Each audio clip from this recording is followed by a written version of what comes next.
to have 10 times the power of a lucky rabbit's foot. Dickens, you can lick my forehead if you want. I will take that. Thank you so much. It is a little oily. I'm not going to lie. But, hey, do what you got to do, Dickens. Do what you got to do. Thank you for the super chat. Boom to you, Bama. How you doing, buddy? Good to see you. Thanks for coming on in. Let's see here. Who am I missing here? I think Project Blue Book I'm missing. Yes. And who else? I got Daring scrolling on up. The lovely and talented Sherry Knight. There she is. Brock Williams and Gorgeous Larry, welcome to the show. Third Eye Sore, welcome to the channel. Make sure you hit that subscribe button if you don't mind. Hi, Steve Stockton. How you doing, brother? Good to see you. Hi, Millennium. How you doing, man? Thanks for coming on in. Hey, little Mikey Rainbows. How are you, buddy? Good to see you. I was looking for you today. Didn't see you around. Did you actually stop by? Let me know. Maybe tomorrow you can stop by, because I like it when you stop by. It's all good, man. There he is. There's Super Duke.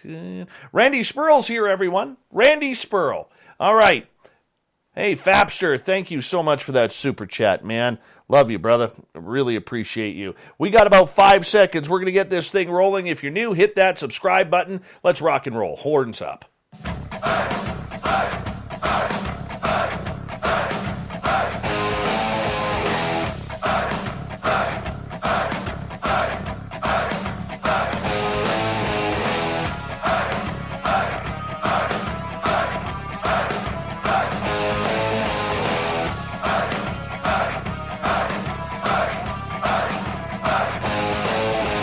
From the mountains of central British Columbia to you listening around the world, this, my friends, is Spaced Out Radio. I am your host, Dave Scott, sitting in the captain's chair of SOR headquarters. We welcome you to tonight's show on our terrestrial affiliates around North America, digitally on TalkStream Live, Revolution Radio, and KPNL. All of our archives are free by going to youtube.com/Spaced Out Radio. Just do old Davey the favor, hit that subscribe button. You can follow us on Twitter at Spaced Out Radio and on Instagram at Spaced Out Radio Show. Our website is spacedoutradio.com, where we have a plethora of features for you, including rocking out to Bumblefoot and reading up on Captain Shirk's SOR Newswire. Tonight's show is brought to you by Chive Charities. Help make the world 10% happier by visiting Chive Charities today. You can find them on our website. I tell you, we head into the forests of North America tonight to discover some of the most amazing close encounters with Sasquatch that have ever been reported. Our guest tonight from World Bigfoot Radio on YouTube, we have Duke Sullivan from the YouTube Podcast Brunch with Bigfoot, Bigfoot Michigan Rob, and from P3 Productions, Gary Spikes Jr. Together, these investigators and researchers have had their own close encounters, along with hearing dozens of stories from everyday people who've encountered the legend of Bigfoot. Stories so real, some of them may even terrify you, that you may think of thinking twice about going into the forest the next time you decide to go. Gentlemen, welcome to Spaced Out Radio. How y'all doing tonight? Hey, Duke, we're having some audio problems with you, my friend. We can't hear you now. Can you hear me, Dave? I'm doing fantastic. All right, Super Rob, we got you. And Gary, how you doing, man? Pretty good, pretty good. Ready to get this thing to go. All right, Gary, I'm going to get you to move a little bit closer to your mic, if you don't mind. Gentlemen, we're going to be doing a Bigfoot show tonight, and Duke, you got yourself on mute there, just so you know. I want to just say thank you for coming on in and talking some Bigfoot with us, because, you know, this is a subject, gentlemen, where when we take a look at it, you guys are all experiencers. You guys are people who are tracking down the stories. You're hearing the stories. You're being able to listen to the stories, the people who have had encounters, whether it's scared them, whether it's been emotional. And Gary, I'm going to start with you on this one. All right. When you look at all the stories that you have heard about this creature, including your own, you know, is this a creature that we need to be afraid of? Is this a creature that we need to be worrisome about, our safety in the forest?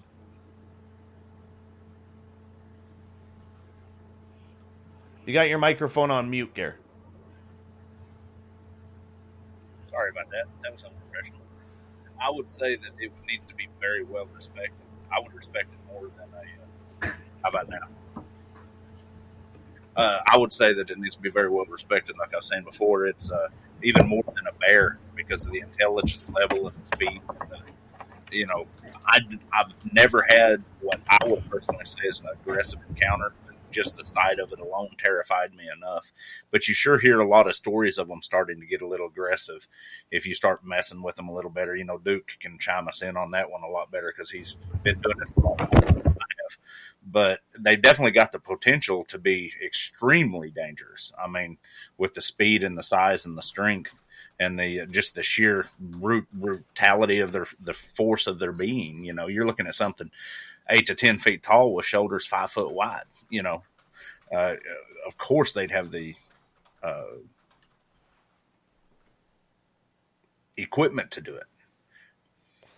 Gary, for people who may not be familiar with you, how did you get invested in this subject? I mean, you're an ex-Army Ranger in the United States Army, and thank you so much for your service, for everything that you did. But for you, how did you get invested with this? I was, as we said on the first show, I was raised up in the woods. Literally, my father and my grandfather are both veterans, and we knew that in every male in our generation, at least, if not 90% of us, all of us, every generation served. And we knew it, so they started preparing me. And, of course, being raised on a ranch down here in southern Oklahoma, you're always outside as a kid. But being in the outdoors, you always hear them older stories. Being here in Oklahoma, a lot of Native American intermingling cultures. And you hear them stories and stuff. And our family's been in this state since long before it was a state. And you hear those stories and stuff. And they very honest with our teachings of our kids. There's things in the woods that you need to be very careful about. And then, of course, having my sighting at very young age in Colorado with my grandfather, it really opened my eyes. And that's when I started. I think I was 12 or 13 then. Really started investigating it and learning more. And then it became full circle when I joined the military and got to talking to guys and being able to travel outside of the state and get with guys from Wyoming, Montana, Utah, Michigan. And it's been a major part of my life ever since. Duke, how you doing? Good. Been fighting with tech issues most of the day here. It's been intensely irritating. Well, and I apologize for that. I know what it's like, my friend. I know what it's like. I'm going to get you to turn the volume down just a little bit on your microphone, if you don't mind, because you're really hot on my end. And you're a good-looking man, but your microphone's hot. That's what I'm saying. Anyways, Duke, for you have one of the largest Bigfoot channels on YouTube with World Bigfoot Radio, and you're a giant supporter of what we do here at Spaced Out Radio. And every time I get the opportunity to talk to you, honestly, it is a pleasure to have somebody here with your knowledge and understanding of this subject from all facets. For you, we'll start with you, a 2-point question. Number one, do you think this is a dangerous creature? Certainly can be, but just any large predator could be a dangerous creature depending on how you deal with it. And why is that? Well, because they're used to having their little territory in their own way, and if you get too much in their way, they ain't going to put up with it. And that's true with, bears or Bigfoot or whatever kind of alpha animal you're dealing with. And for you, the way you see this creature, and with your own experiences that you've had, how did you get started in this? I accidentally saw one when I was out sledding when I was 10 years old. That wasn't fun.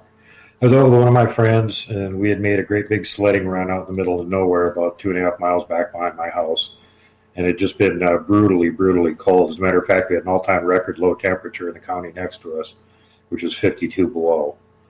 And so as soon as it warmed up a little bit to like 20 below, we went out and decided we were going to pack down the slope and make a sledding run there, make a luge run, put it all down and everything. And sure enough, about a week later, it actually melted a little bit and froze and got nice and hard. So then we wanted to go out there and test it out. And when we got out there, we were taking turns going down this thing because it was actually 3 big hills stacked on top of each other with switchbacks and a lot of timber on it. It hadn't been logged off or anything. So that was the reason we had to make a luge run and make like big supers to make turns and stuff so we could go flying off. And so consequently, in order to be on the little bit smarter side and safe, there's only two of us there. One of the guys would stand about halfway down the hill while the other one was taking a run down the hill and keep an eye on them, make sure they didn't pile into a tree and get killed or something. And so we did a slow run for the first one. We each did one. Then we did a mid-speed run for the second one. And I went back up to the top, and I was about to do the third high-speed test run. And I noticed that as I turned around and flopped my sled down, something looked different behind me than it had previously. And my brain wasn't really registering what it was. So I turned around and I looked again, and I still couldn't figure it out. The third time I turned and looked, I realized what was going on was that the whole top of this hill was all hardwood, so they're all bare. It's the middle of the winter. It's just snow on them, no leaves or anything. But there's a big black spruce off to my right-hand side about 40 feet away, and it had 3 trunks. Well, pine trees don't have 3 trunks. And 2 of the trunks, although they were the right size and about the right color, had hair on them. And, tree trunks don't have hair on them. And all the grayish long hair had like little snow dingle balls in it. So I thought immediately that it was somebody that had like old snowmobile snow pants that had hair on the outside of them. And they were just like peeking at me through the tree. And, the first thing that registered in my brain is, well, somebody found our cool sledding run, and that ruins everything. Now they're going to be out here all the time. And then I realized when I looked up to about where a human's face should be, there wasn't anything there, but there was a rustling about 3 feet above it. And I looked up there, and there was this evil face that was like peeking at me through the branches. And it had one hand like this, was holding the branches up, and the other one was holding the branches down. And it was just staring at me. And as soon as I saw it, and it recognized that I saw it, it gave me this evil grin. And this thing had a mouth that went from like ear to ear, and what looked to me like shark-like teeth. And I went, I don't know what the bleep this thing is, but I'm out of here. And I jumped on my sled and tried to break the world luge speed record down the hill to get away from it. And as I was coming down the hill, my buddy, who was about halfway down, sees me coming. And apparently, just judging by the look on my face, being pasty white and bulging eyes, and I yelled, "Run like hell," as I flew past him on the sled. So he followed me, but I still beat him back out of the woods by a good 15 or 20 minutes. And he was huffing and panting pretty bad by the time he got out there. But, that was the first time I saw one. And then it was 5 years later before I had to see another one. All right, Rob, Bigfoot Michigan Rob, we bring you in here to chat a little Sasquatch with us. For you, you had an incredible encounter with your ex-girlfriend, and it's a very emotional story for you, as I do recall from the last time you were on a few weeks ago. But for you, being a believer in this creature, what do you think we're dealing with? Are we dealing with a violent creature? Are we dealing with a solitary creature that just gets angry because it wants to be left alone? What's your thoughts? Had he asked me this question 3 years, my encounter, actually the anniversary of my encounter, June 18th of this year, so almost 3 years away. And if you had asked me that question a month later, I'd have told you that it was a violent creature. And from my experience, I kind of gleamed it to be violent. Now, as you know, and the panel knows, since I've done research, not really boots on the ground, but listen to other people like Duke Sullivan, like Gary Spugs Jr., and a plethora of others. They're not all bad, okay? I'm not going to call it a friendly forest giant, because there's plenty of documented stories that have them being very nice, and some, quite frankly, they're not very nice. Mine wasn't very nice. So right now I consider it, I'm 60-40. I don't trust any animal. I'm not going to say Bigfoot's an animal. We'll get into that later. But in my opinion, I'm scared of it today. Oh, my encounter. However, as I said, doing a show that I do now, talking to other people, I have swayed. My pendulum has gone a little being violent, but my encounter certainly was not. It was very aggressive, and I'll never forget it. Gentlemen, as we take a look around this creature, all of you guys, including myself, have had some pretty incredible stories over the years of what this creature is, what it isn't. And that is for great debate within the Sasquatch community all around North America.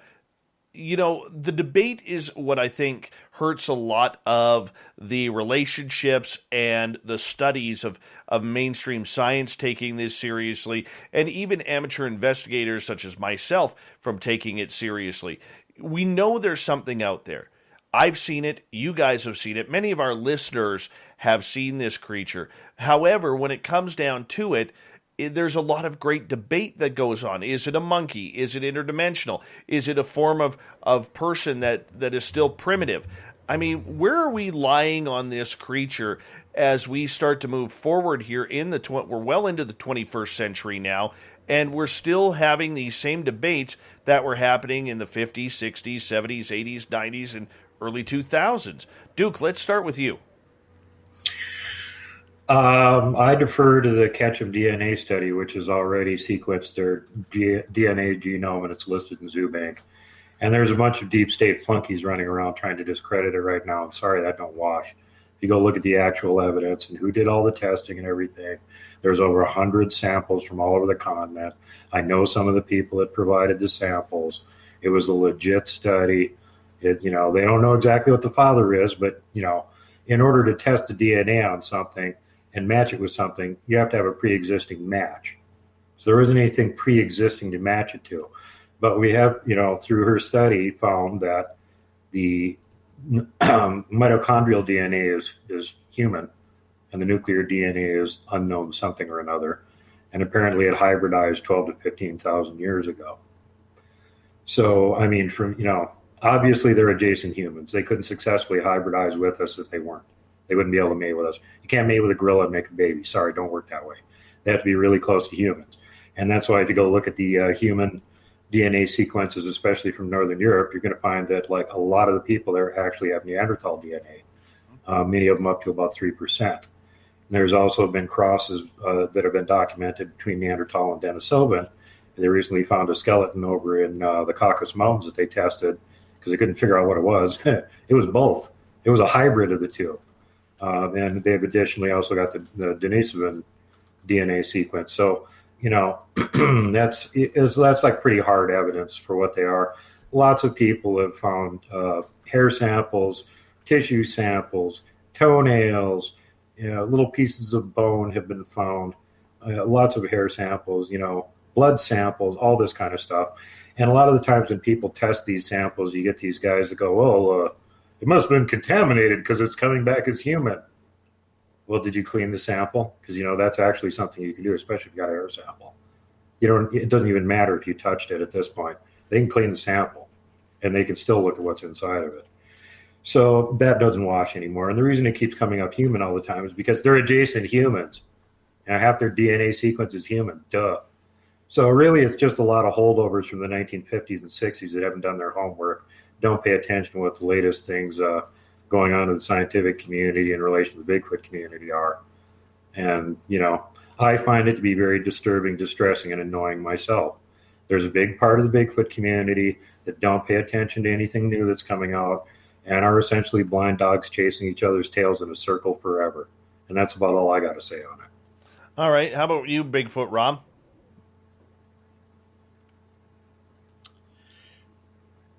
I'll tell you what, when I had my very first encounter, what I seen on the shoreline was a human. It looked like a person with Down syndrome. And the only exception was it had reddish brown hair, covered from head to toe with the exception of a grayish face that was kind of like chicky, kind of wrinkled, and it had offset eyes. And it looked like a big person covered in hair. But this big person was like 9-10 feet tall with an arm span of about 12 feet when it lifted up its arms. I'm like, wow, perplexed. And then when it, I'm one of the first people I think that's seen it actually vocalized at me with a screech, a yell, which disturbed me today.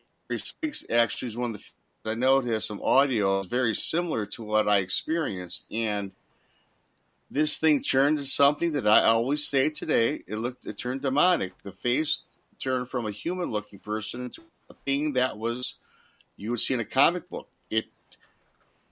Its jaw dropped. It looked like Pac-Man. The face got taut. It had I wouldn't say fangs, but it had canine teeth. And it, in unison, let out a roar without even moving its lips. Now we're talking about a mouth that was like long and put a ball in it. So going back to the question, I think they're flesh and blood. I'm in that camp. But I do, and I talk ad nauseum with Duke. We become friends, and I respect Duke a lot, and I get a lot of information from him. But to this day, I still, when you see it physically like I did when they made that transformation, that metamorphoses, I still cannot wonder what else it was. And then I started investigating things like chimpanzees, apes, things like that, even orangutans, how they can fold their face back, look differently than what they originally are. I get that. So I'm still on the fence with it. I'm going flesh and blood, but the turned into he was out of this world, and I'm not in that boat. I'm not in that camp, but it still makes you wonder and have your doubts. All right, and let's get to Gary here on Space Out Radio as we talk Bigfoot all night long. Gary, for you, when you look at this creature and the way there's a great debate going on, what is it? What's it all about? Why haven't we found one? I hate you because you investigate this way. You hate me because I investigate the opposite way. I mean, we see a lot going on with that. So what is your take on this? I mean, there's a lot of politics that's happening in this field, and normally people out there who may not be familiar with it, they don't see the politics. They just see the areas that, you know, that we're all just trouncing around the forest, running around a bunch of deer trails or logging roads, but they don't see that there is a great debate going on. I'm going to, the next few things I say is probably going to make a lot of people mad in the community, but I'm at the point now. I love how Duke put it a few years ago when it got away from the focus of the investigation to the actual target species itself, you know, when that becomes your focus. A lot of these folks that are starting all this debate and trivial, you know, mashing of words have never even encountered one. You know, I hear so many people say all the time that when I see one, this is what I'm going to do. You don't know what you're going to do. I mean, I'm going to be blunt with you. I know what I did. And, you know, I get people tell me all the time that that's the reason they know that I seen one, you know, because I messed my pants and pissed my pants. I'm going to tell you flat out. When you see one at 18 inches, you dang sure it changes your mind. But the whole point of that is I say it all the time. My Bigfoot ain't got to be bigger than your Bigfoot. My Sasquatch doesn't need to shoot lightning bolts out of its ears and noxious gas out of its behind, which they probably do anyways, knowing their diet. But I think a lot of the community is just it's not about the Sasquatch. It's not about the Bigfoot. It's not what I like to call the target species. It's about them. You know, when they lose their focus on what they're looking at and start looking at themselves, hey, I can be a big dog in this. And that's where we get a lot of problems. But, you know, I'm seeing an influx in the last, you know, couple of years that there are a lot of folks that are still very serious about this. And, you know, when I seen the one that I seen, I have to go back. You know, I have to go face that fear. I am literally obsessed with this. I have to touch base on what Duke said. The DNA is there. It's very simply put. And it's not just Dr. Melba Ketchum catching it. It's other people too. It's other universities, just not as well known as her programs. It comes right back to the human. The thing that I seen at 18 inches looked like me looking back at it, but it had hair and it had shoulders about this wide. Its face, Rob's right on. The mouth on a human, when you look at a human face, the mouth comes about halfway into the eyes, straight down the corners of the mouth on most humans. This thing's mouth came to the outside of the humongous mouth. You know, I can biomechanically explain everything that Rob just said, but make a long story short, the point we're getting at, if people would, us as a community, if we would put all of our egos aside. All right, I'm going to get you to finish that. When we come back, Gary Spikes Jr., Duke Sullivan, Bigfoot Michigan Rob, Bigfoot talk all night long. Let's get Sasquatchy, shall we? Right here on Spaced Out Radio.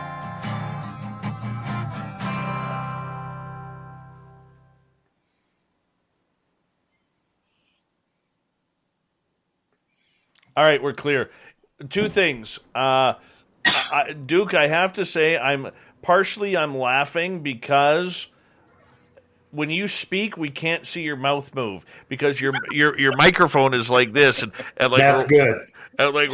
So the whole time I was laughing because I'm thinking in my head, like, does Duke actually talk, or does he have like one of them squawk boxes that's like right here chatting away from Home Improvement, the neighbor? Yeah. Actually, we're lucky I can even get on right now because I was trying to set up a new mic today because my old one is basically broken. Oh, and I just jury rigged this thing together in the last 20 minutes. Yeah, so I could be on. That sucks. I've had that happen. It sounds pretty good. Hey, Rob, do you have another Wi-Fi that you can connect to? Because your Wi-Fi is cutting out. And I know that's your normal I could probably reset. If you got an Ethernet cable and you can plug directly into the Wi-Fi, that would help too. Yeah. Actually, it is. It actually is. We got 5 minutes. Want me to reset it? It's up to you guys. I have plugged directly in. I noticed that when I was speaking the last little segment. Yeah. Like right now you're good. To try it? Right now you're good. Right now I'm good. Oh, there you cut out. There you cut out. Yeah, quickly reboot if you don't mind. Rebooty. All right. Dave, I readjusted my volume. Does it sound okay now? Yeah, you're sounding beautiful. Okay, good. Yeah. I'm going to go grab some coffee because I'm about to fall over. All right, you go. All right, let's see here. Hey there, Brother Eugene. How you doing, man? All right. Hey, UFO Bigfoot, what's happening?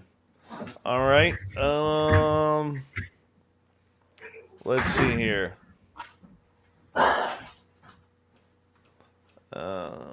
We're good. Sinister Vax, how you doing, man? No, I don't need a cowboy hat. What can I use here? I don't have anything that'll match my shirt. That's the problem.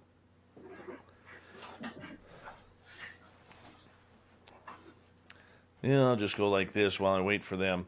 No point in looking lonely on the screen.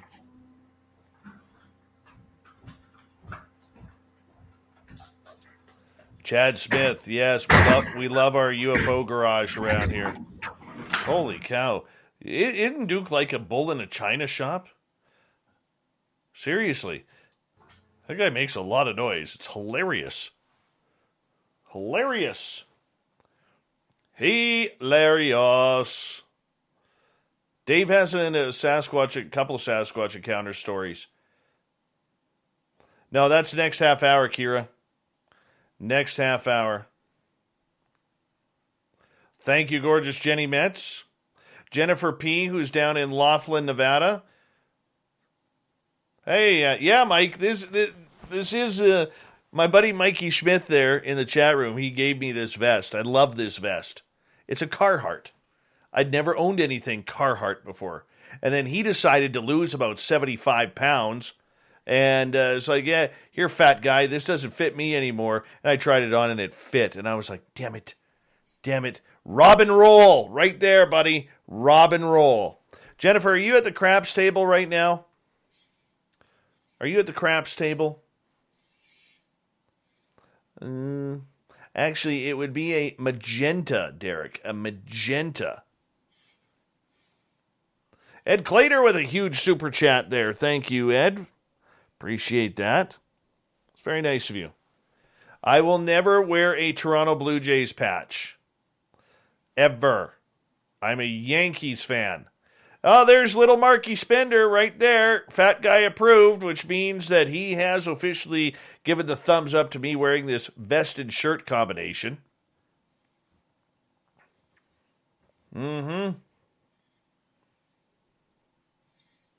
Mark's the guy who, Gary, Mark's my buddy who keeps saying that if we get chased out of the forest by a Bigfoot, he's going to shoot me in the leg so he could get away. That's my friend right there. That's my friend. That's the going thing with people that go out with me. They say they don't have to outrun the Bigfoot, they just outrun me. Yes, and then my buddy Mike, remember I was telling you the story about the voice in the forest? Yeah. That's Mike in the chat room here tonight. Oh, wow. Yeah. Ooh. Yeah. I'd like to talk to him. Yeah. He'd love to talk to me. We got to hook you guys up. Oh, my boy Baxter. Little Marky Spender's dog Baxter absolutely loves me. He watches the show. Hi, Baxter. Hey, Baxter. What's going on, buddy? Baxter. Anyways, thank you to Watson, to Dickens, to Fapster ×2, Emily, and Big Rob, and Ed for the super chats. Great way to support what we do. All right, here we go with the next half hour.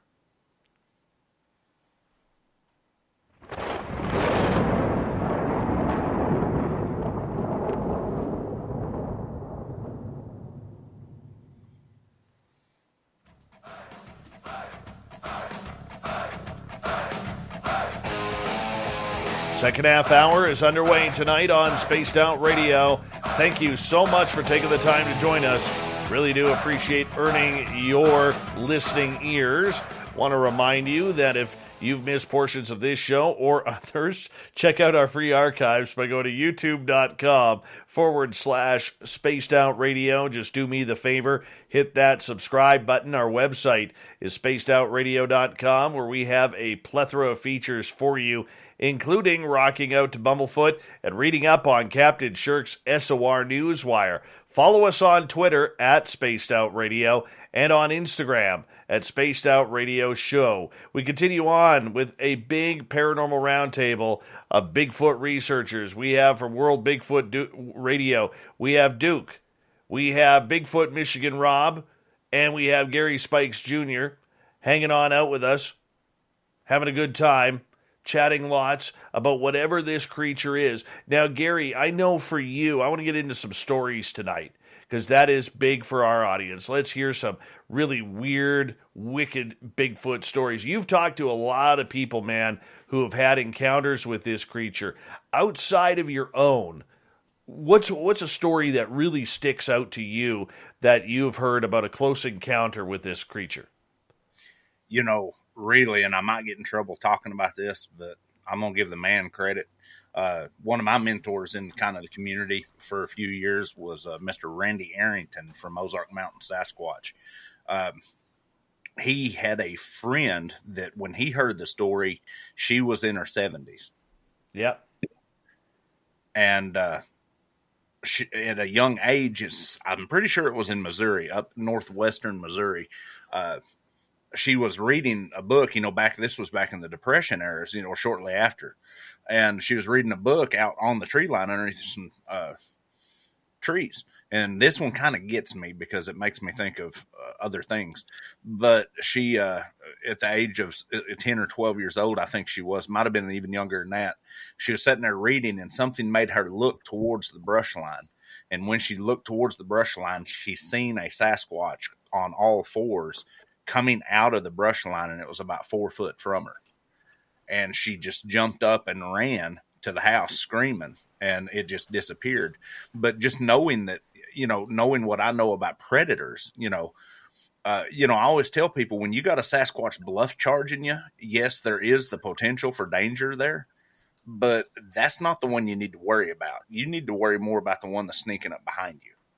If they want you, they're not going to bluff charge you. They're not going to display. They're not going to snap tree limbs. They're going to, if they're coming after you to consume you for food, they're going to jump on you from the surprise attack. But that's one of the ones that really kind of disturbs me, because I won't get into her religious background, but she was a very religious lady. I don't think she would have any reason to stretch the truth. And just knowing that a Sasquatch was coming out of the woods after a young female makes me think of a lot of the 411. We hear a lot here in Oklahoma. We have the Native American background, and you hear a lot of those stories of young women getting taken. And even up there in Canada, with you along a certain highway, has more First Nations women taken, and we don't know what it is. I have to revert back to, what Duke said earlier of the DNA, you can't breed with them, but there might be something behind them trying, Have any of you ever been stalked by this creature? I have. Yeah. Okay. I don't know if I shouldn't say we were stalked. That's probably the wrong thing. But I know my buddy Mark, my buddy Merle, and I, we were chased out of an area by two of them. There was probably three there if we would have went the wrong direction. But have any of you ever been stalked or pushed out of an area by these creatures? I've been stalked by them. I wasn't actually pushed out of an area. And I think they were actually trying to keep an eye on me because we were up at the ghost town of Coloma in December when the road is closed and you're not supposed to go there, and we got stuck. Should have taken the hint from no tire ruts going up there. And the folks I was with had all their kids with them. So being that I was the only one that didn't have kids, I elected to be the one to walk the 7 miles out down the mountain and try and get help after we spent about 2 hours trying to push a vehicle out to no avail. And after I got about a mile down the mountain, I picked up a follower. He was on my left-hand side up on the ridgeline following me. And he was making enough noise, it was obvious. And I'd stop walking, he'd stop walking. And and I'd start walking, he'd start walking again. And I got no gun, no flashlight, nothing. It's getting dark. I'm going down the mountain. He followed me for about a good, probably a mile. And I think the only reason he stopped is because snowmobilers came by and I thumbed a ride. And hey, can I get a ride with you guys the rest of the way down the mountain? And they said, yeah, are you with the vehicle up on the mountain that was stuck? And I said, yeah. And they said, well, we managed to drag them out twice. So hopefully they'll make it down the mountain now. We'll give you a ride to the parking lot. You can wait down to the bottom of the mountain for them to get there. Okay. But I was fairly certain that in that case that he was just keeping an eye on me because I was completely unarmed. I've been up in that area a bunch of times, probably already knew me, and went, what is this idiot doing walking down the mountain in the dark without a flashlight or a gun? I better follow him so something doesn't attack him. And frankly, I was relieved by hearing the footsteps. So most people would be freaked out by it. But you know what? If you got a big Sasquatch following you, there's not going to be any mountain lions sneaking around trying to get you. There's not going to be any grizzly bears following you trying to get you. They're going to stay far away. So I actually was kind of relieved by that whole thing. How about for you, Rob? Have you heard stories of tracking or being pushed out of areas or stalked? Well, first of all, how am I coming in right now? You're sounding beautiful. Excellent. Good.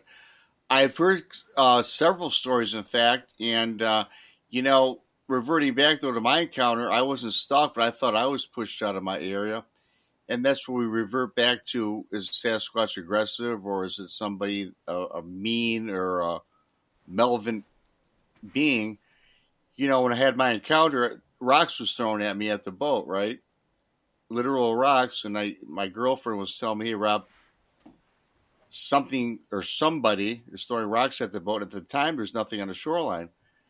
And then I blew her off, like whatever, and I was going about my business setting up our fishing tackle. And then I had noticed a rock fall in front of my boat. I actually looked up in the air and seen it coming down. It looked like a baseball. And then when I looked to the shoreline, I seen the creature standing there. And that's when it, as I explained earlier, looked like a human.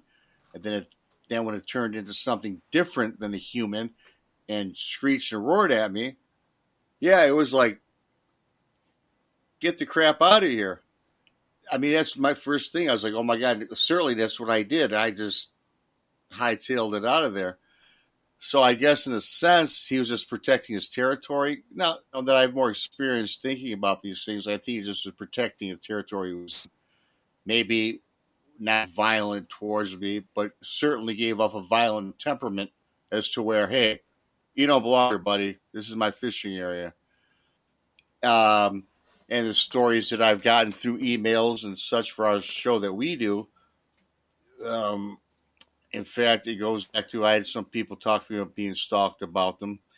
We can talk about them later in the show if you'd like, but from personal experience, I don't like talking hearsay. I can tell you what I know for a fact is this thing wanted me out of there. Was not stalked, but did not want me in his fishing grounds. I got an email about 3 months ago from a guy. My encounter was in Cadillac, Michigan, and this person lives in Cadillac, and he went back to the area in which I researched, where I had my encounter, and he did research in my area where I saw the Bigfoot, which I've yet to be back to, which I think is going to be my first place I go before I even go see Duke or anybody else, because I have to do this. But back on top topography maps, this guy saw the waterway into where the Bigfoot seen me, and he went back in there, and there's a video. He sent me a video, which I have, where he goes back in Mitchell Creek, which was off of Mitchell Bay, off of Lake Cadillac, where I had my encounter. And going through this bay, he was showing me and telling me about he's seen like abandoned boats that were just looked like they were left there, like people and they left fishing tackle there. They upended on brush. They were upended on stumps that were coming out of the water. And he was going back in this area. It was very swampy. And, Bigfoot does travel, not as a fact, opinion, waterways. And all these waterways, there's so many fingers where I was that this thing traveled. And I got creeps. I saw this like 2 months ago, and he showed me these maps of 3 abandoned boats and all this and that, and saw some footprints, which he has no pictures, of course, but he was just telling me as hearsay. So certainly other people have told me these things, but I take it as hearsay until I can talk to them and vet them physically. I'm not going to comment right now, but I think that for sure, if you're in a place where they don't want you to be, get out. All right, Duke. And Duke, I want to get to you here, if if you don't mind, Duke. In regards to being chased out or encountered, have you heard a lot of stories about people being chased by these creatures out of the forest? Less than you would think. Most of the time they do a bluff charge or an aggressive display, and the people take the hint and get the hell out of there. It's kind of rare that they actually have to escort people out. There's usually a reason for it. I had Scotty on. He was up in Alaska doing a moose hunt, and him and his buddy started encountering all kinds of Sasquatch tracks and tree structures. And they called me, and I said, well, hey, can you spend some time? We were out there moose hunting, documenting this stuff, and they were both kind of into it. So they went, yeah. So they spent the whole next day documenting everything instead of moose hunting. Well, meanwhile, their 2 other buddies continued moose hunting. They were about 3-4 miles away from them. And while these guys were walking around in the area they had found all this activity in and documenting everything, these other 2 were trying to moose hunt. One of them took a shot at a moose, missed. And within 10 minutes, there was 2 of them on him. They could hear them on both sides of the trail. They were growling at him, snapping branches, making an obvious loud noise, making obvious loud steps. And right away, they figured out what it was. These guys weren't dummies. And one guy says, what do we do? And the other one said, shoulder your rifle. Strap her onto your shoulder. Put your hands up just like somebody's got a gun at our backs. And then he said, we're leaving now. We're not going to do any more hunting. We're out of here. You guys don't have to worry about it. Leave us alone. We're out of here. And apparently they followed him like 3/4 of a mile back to their vehicle, making plenty of obvious noise on both sides. That was escorted out. They weren't happy about him hunting the moose there, whether they got one or not. And they let him know about it. And those 2 guys were really lucky that they both knew something about the situation and didn't get themselves in even worse trouble by like trying to take a shot at one of them or something. And they also said when they got within about 50 yards of the parking lot, that was where they stopped. They didn't follow them any further. See, for us, when we got tracked out, when Merle, Mark, and I got tracked out, we were actually at a plane crash site where 52 people died back in 1965. And that's where we ended up getting chased out. Now, Merle and I first heard the one talking to us, much like what you would hear on Ronald Moorhead's Sierra Sounds. Yeah. And that's what started it. And Merle and I were like, did you hear that? Yep. And Mark didn't hear it. But, well, I mean, he's been around so much gunfire over the years being a hunter. I'm surprised he can hear anything, But I'm saying that because he's listening tonight.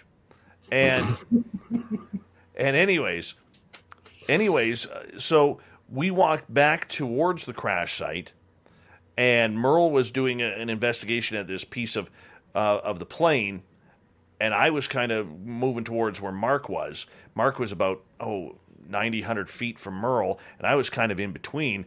And this creature actually snuck up on Merle behind the brushes and was giving its grunts and stomping its feet, shaking the branches, scared him to death because there's grizzly bears out there. We're on a paranormal investigation. We're not even thinking Sasquatch at this point. It wasn't until the Sierra Sounds kicked in that I realized that we were dealing with a Sasquatch. And then that's where Mark, at almost the exact same time, took his backpack off, lowered his rifle, pointed it in the opposite direction of us, right into the forest, because Mark is a guy where I trust him with everything in the forest. I really do. Probably shouldn't, because he said he would pop me in the leg if he had to get away, because he's slower than me. Right? And he's proud to say that. He's proud to admit that, too. But the whole point is, Mark is one of the most brilliant people I've ever met in the forest. And my buddy Mike is pretty damn smart, too. And with Mark, I mean, you could be walking along the forest, and all of a sudden he'll stop you because literally there's footprints that you're stepping over, and you're not even looking at them. He's like, oh, there's a horse print, there's a hoof print, there's a moose print, and you're looking down, and you're like, where? I mean, that's how accurate his eyesight is. And so when we're in the forest, and Mark will say this, he'll say he doesn't know what it was, but he sure knows that there's a difference between two-legged creatures and four-legged creatures in the forest. And this thing was big. He didn't see it, but he could tell by the sounds of where the sound was coming from in the forest that it was coming from up high, not at ground level. And this thing wanted to know it was there. And the funny part about it is we got one guy coming from the right who is scaring Merle. We got the guy coming from the direction of where Mark is, and the one trail out is in between. And that's where we had to go. That's where we had to go to get out. It was incredible. Incredible. Now, the idiotic, thought after, I wish we didn't leave. I wish we did not leave. But, it's funny because doing this show on a nightly basis, you learn a lot. You do learn a lot. And when you hear stories of Sasquatch in graveyards and dogmen around graveyards, well, guess what a plane crash site is? It's like a graveyard. Yeah. Right? Even though they collected all the bodies, there's still DNA there. Right? We haven't been able to figure out why it is yet, Dave, but there is a strong correlation there. And it's not just graveyards and stuff. It's any old ruins, abandoned ghost towns, old megaliths, old, partially leveled buildings, any places where, humans lived at one point, even in the very dim past. They hang around these places for some reason. I had somebody that talks to them say that they consider the places that are, abandoned and people used to live in to be like basically sacred or whatever. So they keep an eye on them. But, for sure. Who knows? But there does seem to be a strong correlation there. Yeah, if we look for that kind of stuff out here in Montana, there's lots of old abandoned ghost towns and stuff. Some of them aren't even on maps, Some of these things, there were 4 or 5 families living together in a group. It was never a town. It wasn't labeled as a town. They all left the area. All those old buildings are still there. I've had local friends run into some of this stuff. And, one of them, his dad used to run forestry here. And he would occasionally run into stuff and go, this isn't even on a map. I just found a cluster of like 6 buildings out here. And that's the kind of stuff they'll hang around by. Yeah. So that's what gets me thinking. Are there a lot of stories out there, gentlemen, of these creatures protecting sacred type sites where there's been a lot of death? A cemetery has a lot of death, obviously. Protecting, I don't know. They're pretty good. If they're hanging around an area like that, you're going to get one of 2 responses from humans. A, we hear them vocalizing and think the place is haunted because it sounds like ghosts when they're vocalizing if you don't know what a Bigfoot sounds like. Or B, people are actually there and see them or, have Bigfoot type, encounters and stuff while they're there and go, well, yeah, these places, are infested with Bigfoot. You get a lot of it from down south with old abandoned farmsteads and barns and stuff like that. And people will be like, well, that old property is haunted. Well, how do you know?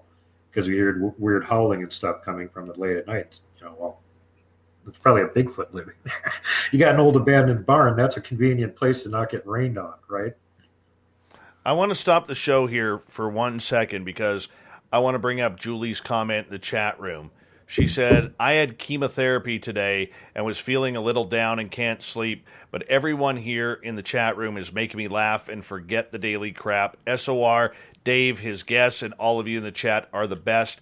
Thanks. You know what, Julie, we're gonna send you a lot of love, and thank you for joining us and being a part of this. You are a big player in what we do here, just like everyone else is, and we're gonna send you a lot of love and a lot of healing and a lot of everything that we can to support you here on SOR. Thank you so much for sharing your story with us, and you know what, you're gonna win.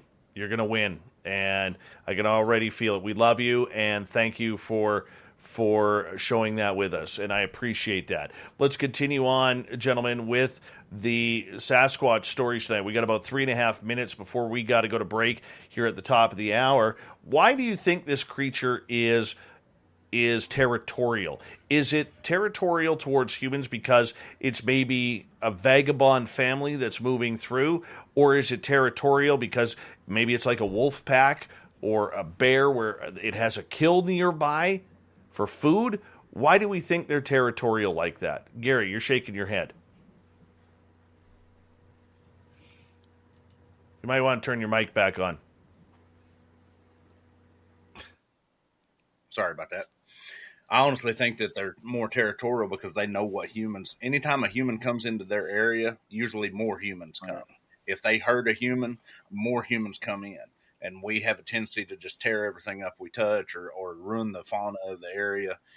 I think they just want us to stay away from them. But every experience where I was chased out of the woods, which has happened like 2 or 3 times, we went back in later and found juvenile tracks. So it could also be a family group, and the big male usually comes down off the ridges and gives you lots of displays, and we back out. So it could be a family troop issue too, because you got to think, we as humans, we're pushing so far back into, especially down here in the South, pushing so far back, they don't have the territory they got up there in the Pacific Northwest. So of course they're going to have to push us back. Rob, would you agree with that? I like to piggyback on top of it. Yeah, I would like to piggyback on top of that, too, because Sasquatch has observed us for many years. They know what the humans are capable of. Certainly a 1,200-pound Sasquatch can squash a human, but they don't want to deal with a human coming into the forest packing any sort of weapon. I don't care if you got a 45. I don't care if you got a shotgun, a high-powered rifle. They don't want to deal with humans in that regard when they're out hunting or perhaps hunting them. They'd much rather protect their family and keep us away. Not that they're scared of us necessarily, because they can take care of us at any time. They don't want to get hit with bullets. They don't want to be intimidated by our weaponry and our technology. And in that regard, yes, they want to stay away from us. They want nothing to do with us. They want to hide from us, not because they're scared of us, because of what we can do and what, more importantly, what they've seen us do. Perhaps not to them, but other species in the forest. Therefore, they're like, hey, stay away. Men with camouflage, men with weapons, we want nothing to do with that. Therefore, that's why they're elusive. That's why they're not around us. Want nothing to do with us because they know what we're capable of. And I think a lot of people forget that point.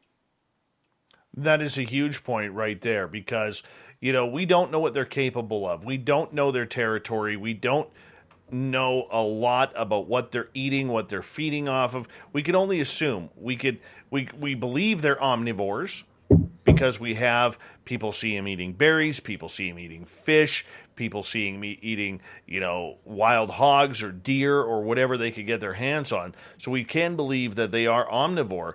But, tracking it down, trying to figure it out, who knows? That's part of the fun. That's part of the mystery. As tonight on Spaced Out Radio, we got a great panel talking Sasquatch all night long. From the gorgeous state of Michigan, we got Bigfoot Michigan Rob, World Bigfoot Radio on YouTube, Duke Sullivan.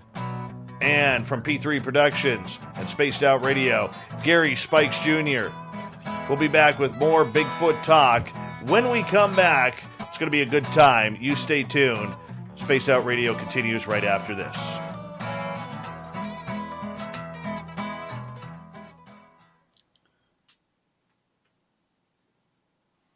All right, we're clear. Duke, your mic's on mute. About that. Everyone forgets that. Yeah, I totally agree with Rob, and it's interesting that a lot of the forestry stuff that's been done is actually patterning known wildlife. You guys chat away. I'll be right back. Good example of that would be like black bears, which they know have about a 40 square mile range for a black bear. Well, mama black bear would be the only bear you'd be seeing with more than one bear. She's got cubs with her maybe, but other than that, they're solo. So one black bear has a 40 square mile area. You would expect that the Sasquatch or family of them, even, like maybe there's 4, mom, dad, 2 kids, okay? They're going to take a pretty big area in order to get enough food to feed them all. So you might want to extrapolate out and go, well, geez, each one of them is going to need as much area as like a black bear. So that's going to be 160 square miles for 4 of them, maybe, except for 2 things. First of all, they work together to gather their food. And secondly, they're a hell of a lot smarter than a bear, and they can monopolize food sources bears can't even get at. So my theory, from what I've seen especially, in that some people are interacting with the same groups of them year-round for decades, they're not going anywhere. I think their territory is limited exclusively to how big of an area they need to feed themselves, and that's it. Beyond that, they're really not moving around outside their territory. And if they were, they'd be intruding on other Sasquatch clans' territories, and might be problems with that. So that's why I don't believe in the migratory theory, because if they move out, somebody else is going to move in and take their good spot. And then when they come back, there's going to be a fight over it. And you're just not hearing lots of Bigfoot brawls happening out in the woods all the time. So I tend to discount that pretty heavily, especially because of firsthand observation, where people are interacting with the same group over and over, day in, day out, week in, week out, year round, for years. They know they've got all of them named. They know what they look like. They're always around. Well, they're not migrating yet. I agree in 99% of that. I think they move inside their territory. Oh, yeah. Their territory has to probably be pretty big. Yeah. It can be quite large because it depends on the local food sources. If it's like here where it's densely packed with food, they got one mountain. They can live on that year round. They don't need to move. In some of these other areas like the Southwest or something, they might have a huge range in order to be able to gather enough food to feed themselves. And down here in Oklahoma where we're at, that range doesn't have to be, it could be like 5 square miles because they have all the farms. Exactly. I don't know how many times I've found tracks of these things sneaking into gardens and taking corn off the shucks. Well, that's it. They're not dumb, and they've got opposable thumbs, so they can make use of all the kind of food sources that we can eat. They can eat a lot of things that we can't eat. Yeah. And they're smart and fast enough to grab stuff that, like it would be tough for us to get our hands on. And, like I said, they can eat things we literally can't eat and digest. Skunk cabbage, they've been observed eating that, like we can't eat that. It would kill us. Yeah. They can eat it, apparently. I'm going to duck out for a cig real quick here. Carry on, Gary.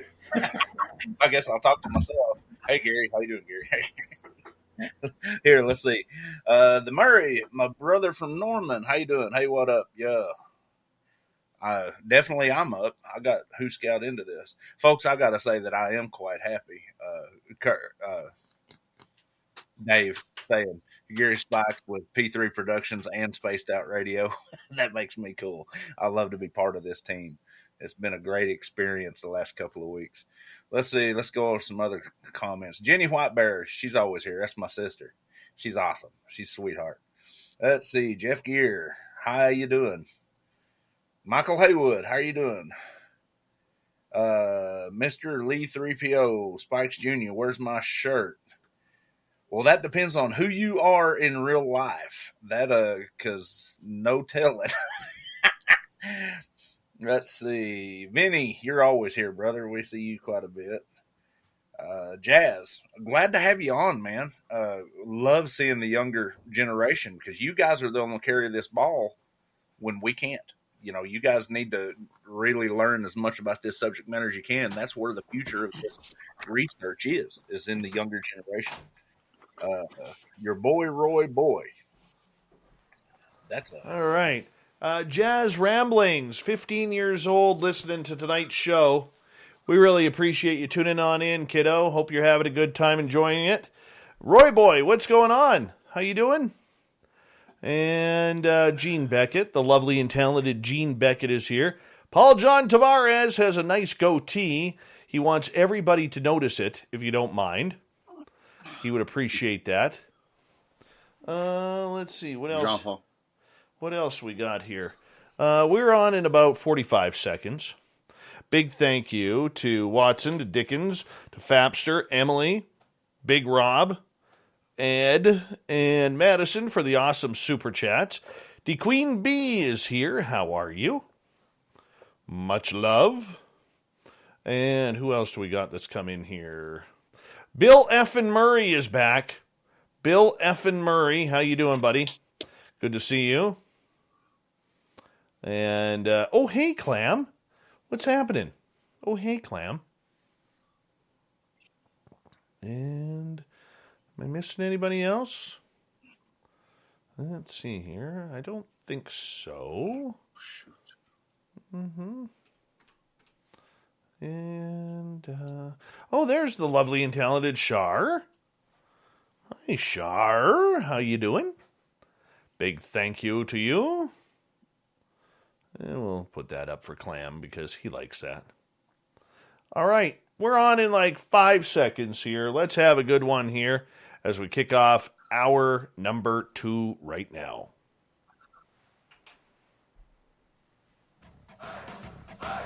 You're listening to Spaced Out Radio with Dave Scott. Follow Dave on Twitter at Spaced Out Radio and on Facebook, Spaced Out Radio Show. Hour number 2 of Spaced Out Radio is now underway. My name is Dave Scott. Thank you so much for tuning us in. We really do appreciate earning your listening ears. Thank you to everyone tuning us in on our terrestrial affiliates around North America and digitally on TalkStream Live, Revolution Radio, and KPNL. All of our archives are free by going to youtube.com/Spaced Out Radio. Just do me the favor, hit that subscribe button. The Desert Clam has set the password for tonight in the SOR Space Travelers Club. Paduasoy. Paduasoy is your password. Use it wisely, space travelers, as the Clam sets the password each and every night right here on Spaced Out Radio. Our website is spacedoutradio.com, where we have a plethora of features for you, including rocking out to Bumblefoot and reading up on Captain Shirk's SOR Newswire. Follow us on Twitter at Spaced Out Radio and on Instagram at Spaced Out Radio Show. We introduced the panel tonight, talking Bigfoot all night long. The legendary Sasquatch researchers we have from World Bigfoot Radio on YouTube. You need to subscribe to this channel. It is Duke Sullivan. Bigfoot Michigan Rob from Brunch with Bigfoot. That is a tongue twister. Brunch with Bigfoot. And from P3 Productions and one of my main men here at Spaced Out Radio, we got Gary Spikes Jr. Gentlemen, thank you so much for joining us. I want to get into some big-time stories here, Duke, and I know you are full of them when it comes to this. I mean, there's a lot of weird, strange cases that we hear about Sasquatch all the time. And you doing World Bigfoot Radio, you have had a plethora of stories over the years that just involve everything from kids to adults to seniors and everything in between. Doesn't matter what it is. You know, what are the stories that really creep you out, Duke? Man, honestly, I probably hear 4 or 5 new Bigfoot encounter stories every day. So, multiply that times umpteen years. Ones that creep me out are the ones where we're not sure what they're dealing with.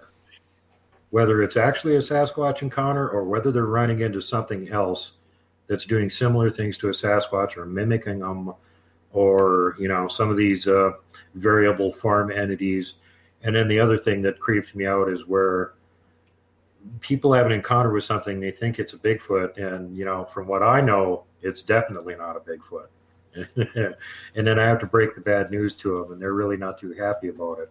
That was The reason I got on that wave is because my first encounter when I was 10 years old was with something that I'm still pretty sure was not a standard Bigfoot. It's one of the weird, rarer carnivorous sub-varieties that live up, north, which we still haven't got a clear handle on what it is exactly. Is it a type 3? Is it a type 4? Are they both the same thing? Don't know. But it's not a Sasquatch. And in areas where these other things show up, the Sasquatch apparently do their best to get rid of them in short order. They don't put up with them. And in some cases, like Gary, and some other people will tell you from the encounters they've heard, the Sasquatch will actually get along with the dogman that are in their areas. Sometimes they get along with them just fine. They don't necessarily chase them out or anything. And these other things, it seems like both the dogman and the Bigfoot do not get along with them and will go out of their way to get rid of these things. And, most of the few encounters that you hear with these things where you can be pretty certain what it is that you're dealing with, they're not positive. These things are really aggressive. They don't, when you go in the woods and there's a Sasquatch there, they try and get further away from you and hide. These things follow you around and, get closer. Not good. There are prime suspects on my who's making people disappear list, to be honest with you. All right, let's get to a question from Rob here, who is asking, can a full-grown Bigfoot climb trees? If a hunter is 30 to 35 feet up in a hunter's perch, are they okay? If the tree can hold their weight, they can climb it. They climb like apes. Surprise, surprise. They could chin themselves with one hand. They've been observed doing it. And you got to keep in mind, too, that it's been known that they can jump 20 to 30 foot. Yep. And I had somebody that was telling me that they had an encounter at their research area where they could not figure out what was going on because they were hearing them. They could hear them getting closer to camp. They were making a racket. They were making all Bigfoot noises and stuff. And when they went out and looked in the woods where they were hearing them the next day, they couldn't find a single track. And I said, well, how big is the forest there? And they said, well, it's old growth trees. Did you look up in the branches? Well, he went and looked up in the branches, and guess what? Bark knocked off all over the place where they had come through the branches on the trees, right up to camp. They weren't even on the ground. Very interesting. All right, let's get to our next one. I like to chime in. Okay, Rob, go ahead. Sorry. Well, chime in that real quick, too. If you notice, everybody notices about, and there's always reports how you only see 50 feet, 60 yards of Bigfoot tracks along the tree line, and then they stop and disappear. And everyone always suspects maybe it's the woo. It depends on the circumstance. A lot of times they're jumping up into a tree and they're just getting out of there. That's my theory, my opinion. So yeah, they definitely said they carry their weight there into a 90-foot tree. All right. Gary's right about their leaping ability too. We've got examples of them walking a straight line and all of a sudden they'll jump to the side 25, 30 feet. Well, nobody bothers to think anything is going to jump that far sideways, so they don't look that far out to try and find tracks. They just assume the tracks disappear. Go ahead, Gary. In tracking these things as much as I have with Rob's deal, I've literally watched them walk up to a big oak tree, and I lost their trail about 5 feet from the oak tree, so I started looking up because that's my first thing I do is start looking up. And then I kind of glanced down, and I noticed it had literally stepped from root base to root base around the tree and then went out. And then in what Duke is saying, first line of tracking, when you lose your trail, you back up to the last point and you circle, and then you do a grid pattern. And I don't know how many times I've found impressions where they've landed 20 feet off trail, 25 feet off a trail. I always thought that it's taking a step in between them. But if you figure something that's 10 feet tall, a 6-foot human takes on average a 32-inch stride on a step. You take something 10 feet tall, a 7 or 8 foot stride is normal. So you're figuring if you factor in what a human, a well-built human can do in a long jump, a standing long jump, I think the world's records is like over 20 foot. What can these guys do? A hop is 20 foot. All right, let's get to PBR's question. Nowadays, everybody has a great camera in their pocket. So where are all the good pictures of Bigfoot? And you know where what? Are all these great cameras? Well, I mean, look, a lot of the cell phone technology is fantastic now. It isn't when you aim it at a Bigfoot or another cryptid and then the pictures get blurry. Everybody that asked this question has never done any field research and tried to get a picture of one. Okay. I understand that. And go ahead, Rob. And you know what, too? I understand what Duke was saying, and at the same time, hey, most people know about my Bigfoot encounter, and I had my cell phone in my boat a foot from me.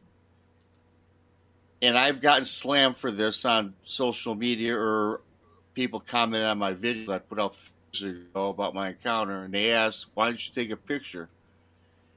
Do you think the last thing that I'm going to do when I see something I've never seen in my life, I'm trying to figure out what it is, give me a yell at me, girlfriend falls off my boat, oh, I'm going to stop for a Polaroid?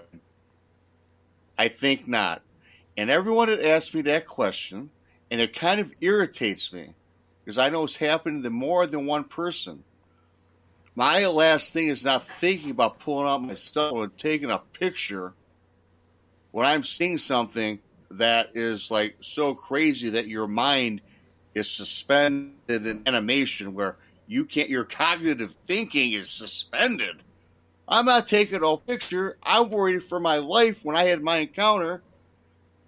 I don't know what this again, but it was so overwhelming to me. Certainly, would I like to have gotten a picture?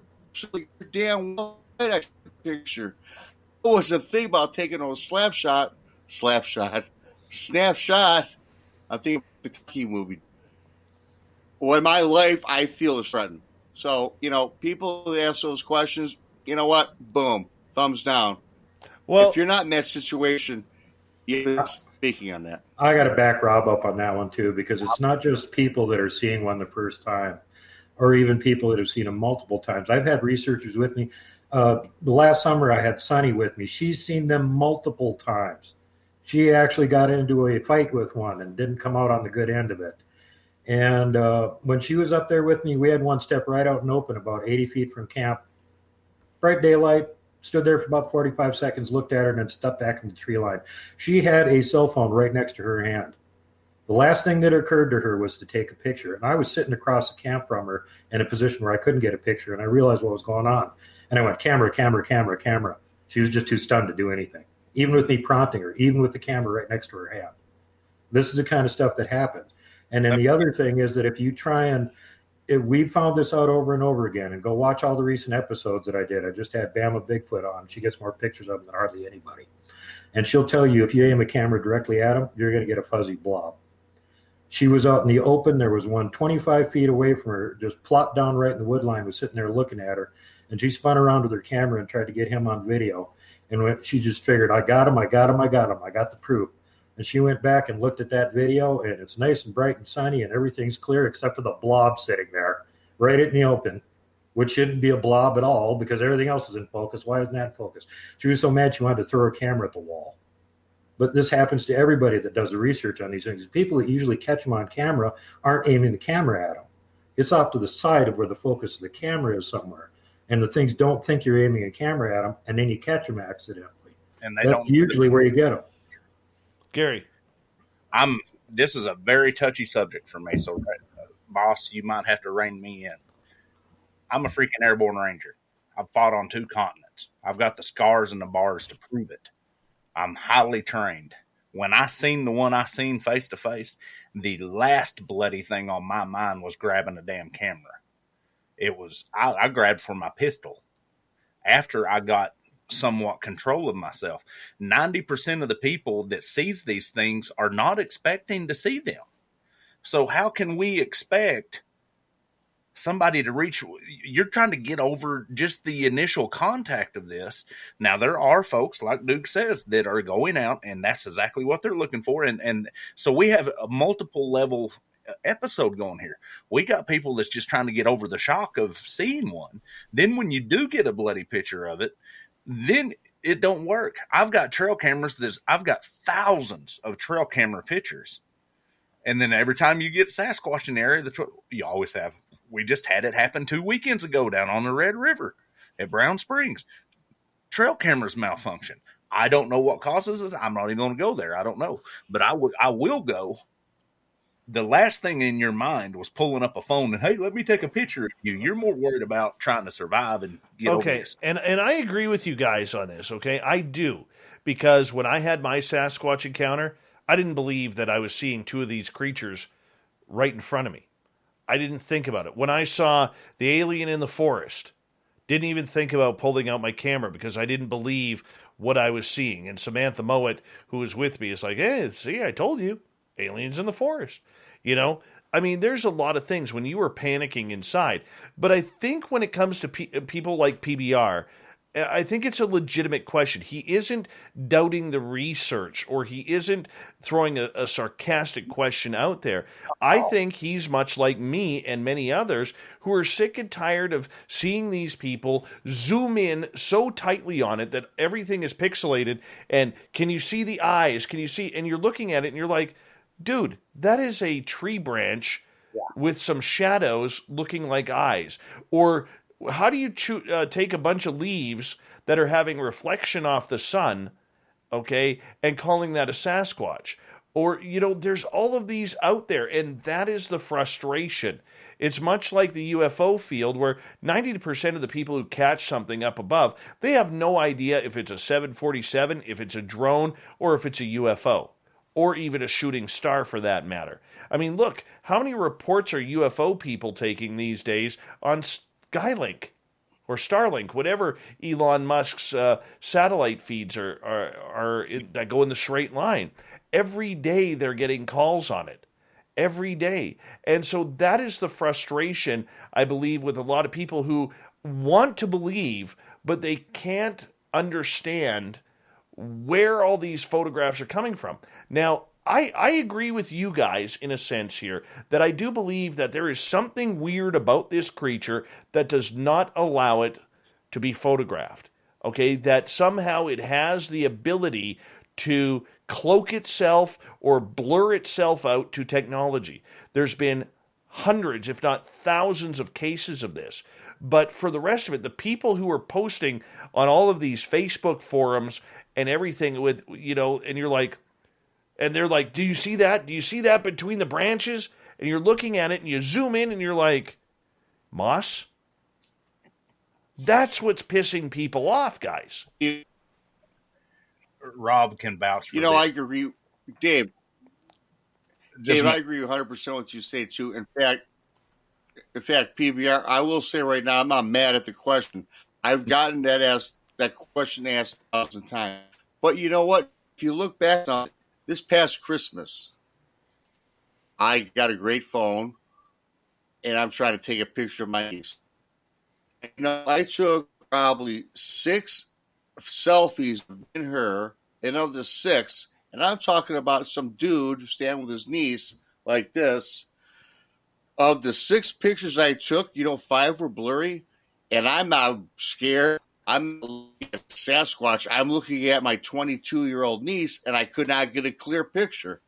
And that's just me, a novice photographer. So can you imagine, even as a researcher with a camera, and you see this thing, unless you've got a $10,000 piece of equipment, you're not capturing something that's going to come out clear. It might, you know, honest. But I like the question. I'm not mad at people that pose that question. It just bugs me when I get asked when I've seen it and I laughing in my mind. But I respect it and I get it.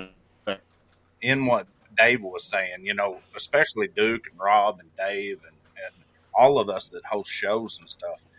And Rob, you can vouch for this. You've heard me say this over and over and over. I tell people on my channel, if you have to circle it in red and send it to me, don't bother sending it to me because I don't like seeing that. If you've got a decent picture, send it to me, but don't circle it in red. Send me the blank picture.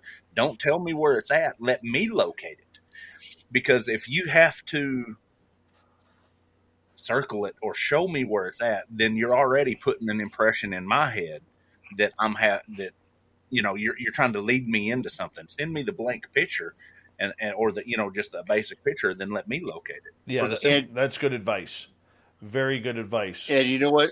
And you know what? That's great advice, Gary. You know what? And since I've been doing the show I've been doing, I get that all the time. And every time I look at the circle picture, 75% of the time, since I'm getting better at it, it looks like pareidolia. That's a word I don't like. So that's just my because 90% of the time when playing devil's advocate, 90% of the time when these people are sending you these pictures, we don't know what they're seeing and I want to hear the story that led up to the picture, for the simple fact that's where the information comes from. But I don't say it's pareidolia, and I don't say that it's fake, because these people truly believe they see something. But on the flip side, Gary, send the original picture. Don't zoom it in. Yeah. Don't try and do your own shading on it, or turn it to black and white, or different colors, or pixelation, or whatever. Just send the original. Send the original with the story, because the person who has the technology to investigate it, whether it's yourself or Duke or Butch Witkowski or whomever, they already have the technology to do what they have to do to that photo. So when I send Butch Witkowski a photo, and I've sent him quite a few, all right, the first thing I am doing is I'm just giving him the original. That's it.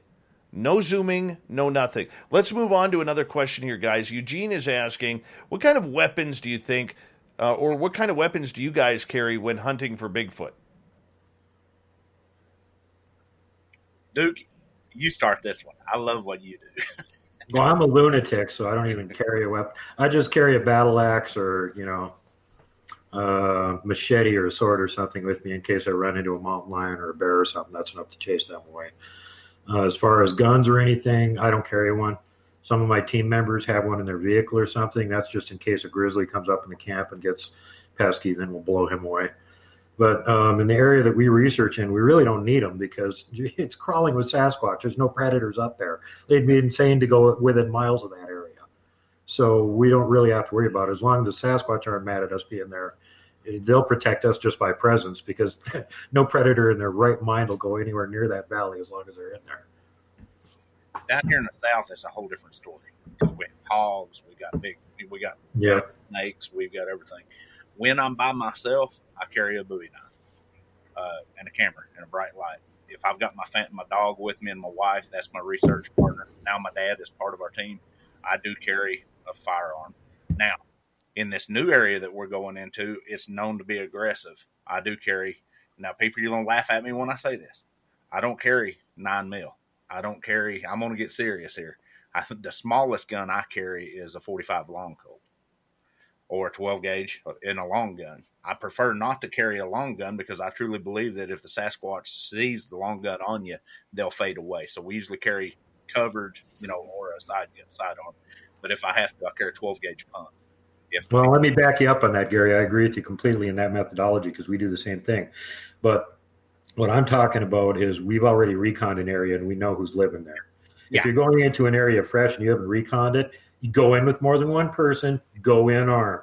Absolutely. Make sure you know what is there before you go start playing around and taking chances. And just because it's Sasquatch there doesn't mean it's safe to go in there unarmed. You got to go in there a few times and see how they react to you being there. And the other thing that's interesting up here, if you carry a rifle or a shotgun, you're going to get trailed by mountain lions and grizzlies, because they have figured out that that's a sure meal. Somebody walking around with a long gun, they're hunting. They're going to kill something. And that mountain lion grizzly is going to try and get that kill, or at least get the yummy gut pile you're going to leave. So they will actually follow you if you're carrying a long gun. You're safer carrying a pistol here in Montana. Very true. Rob. Time I carry a pistol. Yeah. Yeah. What I agree with these guys, when your boots on the ground in the forest, you're carrying a weapon maybe for the hogs, like as Gary was saying, or cougars.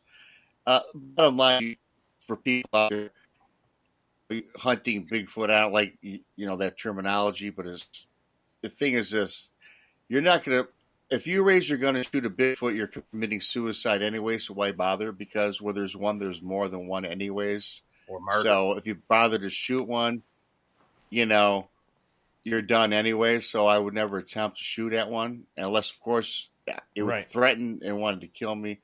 So really, it's not wise to even point the gun at a dog, at Bigfoot. or a dogman for that matter. All right, Rob, thank you so much. Gentlemen, we're going to take a break here at the bottom of the hour here on Spaced Out Radio, talking Sasquatch stories. What should we be doing? Let's hear some more stories from Duke Sullivan, World Bigfoot Radio, from P3 Productions, Gary Spikes Jr., and of course from Brunch with Bigfoot, Bigfoot Michigan Rob. We'll be back with more Spaced Out Radio right after this.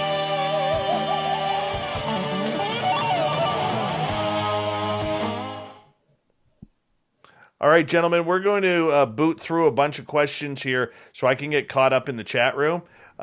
Just quick answers, if you don't mind. Jazz is asking, do they have supernatural powers or just good at camouflage? I'd say both. Me too. I say the camouflage is supernatural power. Yeah, their ability to camouflage is that good that it's practically supernatural. But I'm pretty sure they have other abilities on top of it. When you get pictures of something bending the light around it that was standing right next to you, that's not camouflage. All right. Typical Watch is asking, can Bigfoot make their eyes glow different colors? I can actually answer that one, Typical. It seems like it's the light that's being used to illuminate them will determine what color comes out, and also the angle that it's hitting them at. If you're hitting them dead on with one kind of light and you move to the side with it, it'll appear to be a different eye shine color. There's many factors. I've got a nice paper I found from an optometrist that put out even blood pressure can affect the color of the eyes. And that might be why their eyes are turning red, because they're getting pissed and it's pumping all the blood into their eyes and it's reflecting that red back. Yeah. Okay, so just to let people know, And even like 1 second, Rob, just to let people know, the chat room did jump on me here, so I may have missed some questions. We're going to keep booting through a bunch of these here. Go ahead, Rob, sorry. No, I was just even going to chime in. You can take the same animal and different angles of reflection from light will change the color, a different shade.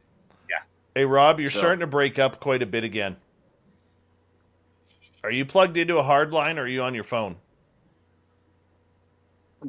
No, I'm right into the computer, Ethernet. Maybe it's time for me to reboot again. We have about 4 minutes. Yeah, about there. How about now? You seem better. All right, Michael Haywood is asking, if deer had the I do have the brain of a Sasquatch hunters, they would leave the woods. Okay, never mind. No offense. Hey, Jordan Pettit, welcome to Spaced Out Radio. Thank you for joining us. DB Queen is asking, what about using a GoPro like motorbike riders do? Maybe put it on your hat or wear a harness. Anytime I step in the woods, I've got a GoPro right here running 24/7. Yep. Scott Carpenter has done that a bunch where he's had one on the back of his head walking through his research area and caught stuff following him and watching him. Yeah. I just started doing it on my back, but definitely on my front. It's not on my head because you jerk your head too much. I put it on my chest. But, yeah, anytime I'm in the woods, you can see that on my YouTube channel. Little Marky Spender says, it should be a rule that Bigfoot has to wear a pink shirt like Dave, stand out like a sore thumb then. That's why they won't do it. Yeah, exactly. Ozzy Steve, thank you so much for that awesome super chat. Really do appreciate that, my friend. Thank you so much for the love, man. Thank you. All right, moving on. Let's see here. Let's see here. Scrolling on down. Mark uses a 4570 Marlin guide gun, by the way. When we're Excellent gun. Excellent gun. When we're out in the forest. And 3&1 is asking, will government ever release info on other species such as Bigfoot or other hybrids? And if they're not, are they international? No, Bigfoot are all over the planet. They got different names for them in every continent. Other countries actually admit that they exist and have for a long period of time. The United States is one of the suppression countries. Yep. All right. Abe is asking, do you use any infrared or thermal imaging equipment when going out for Bigfoot? All the time. All the time. Duke, how about you? We only got one guy on our team that's got a thermal, and it's like second generation Russian, so you can only see about like 50 feet with it. So it's good if they're right next to camp, but other than that, man, point at him with a laser pointer. And 15-year-old Jazz Rambling says, "Good night, everyone. I have to go to bed." So good night, Jazz. Good night, young Jazz. Jordan is asking, we got about a minute here, do you think Bigfoot will help you if you are being attacked? Now, I believe there have been stories about that. Let's get into that question when we come back, because that brings up some real interesting cases. So, hi, Applesauce. Nice to see you. And Jeremy Jones, good to have you back, my friend. Dave, I'm going to step out and grab a couple drags off a cig here real quick. All right, you got about 1 minute. John Hudson, you're right. 45 long colt's not a cheap round. Luckily, I load my own. Yes. All right, 12 seconds here. Thank you to everybody on the Super Chats. Really do appreciate that. Here we go, everyone. Let's have some fun.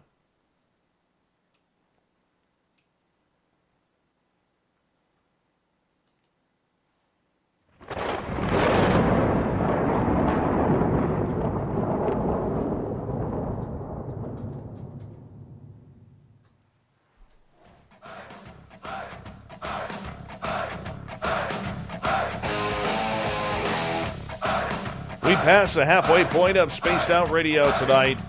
My name is Dave Scott. Thank you so much for joining us. We really do appreciate earning your listening ears.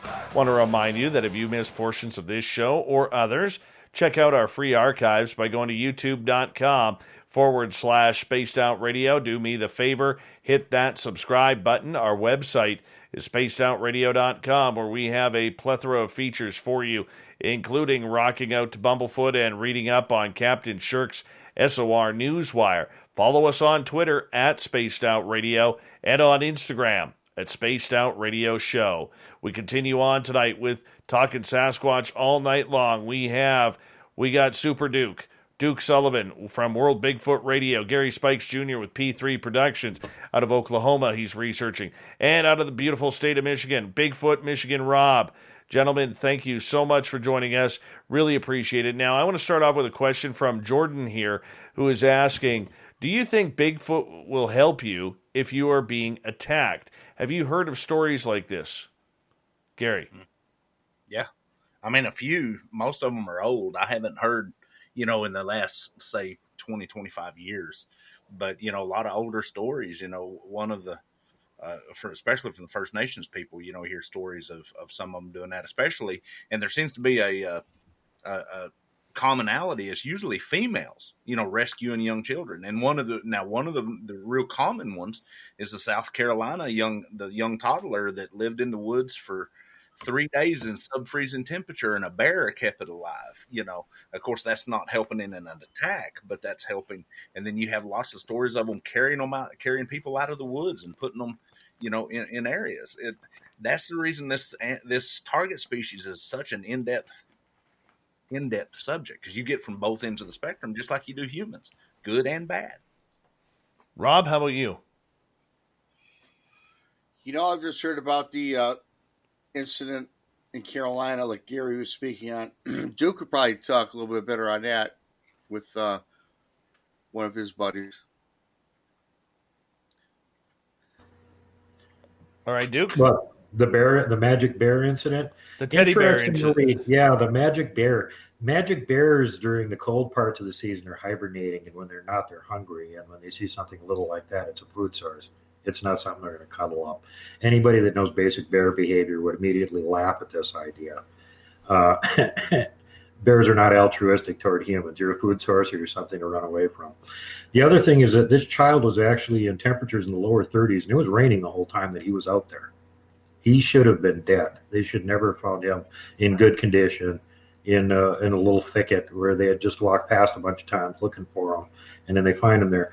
And the third interesting point is that if you do follow up, the county where this happened hadn't had an actual bear sighting in over 30 years.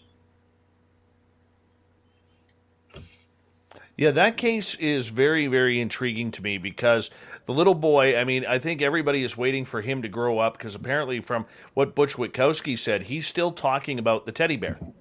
he's still talking about the teddy bear, and they're just waiting for him to grow up and mature into his words a little bit to kind of get a real understanding of what happened. But I mean, the fact that the young boy's clothes were dry and it was raining, the fact that he had no markings on him outside of the scratches and the rips from the briar patch that he was put into, the fact that that area had already been searched for him and nobody had seen it with dogs. You know, I mean, this is just amazing how this child did this. And I agree with you.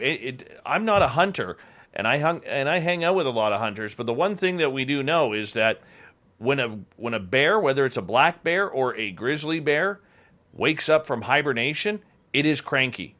It is crankier than any house cat or ex-wife you will ever meet up with.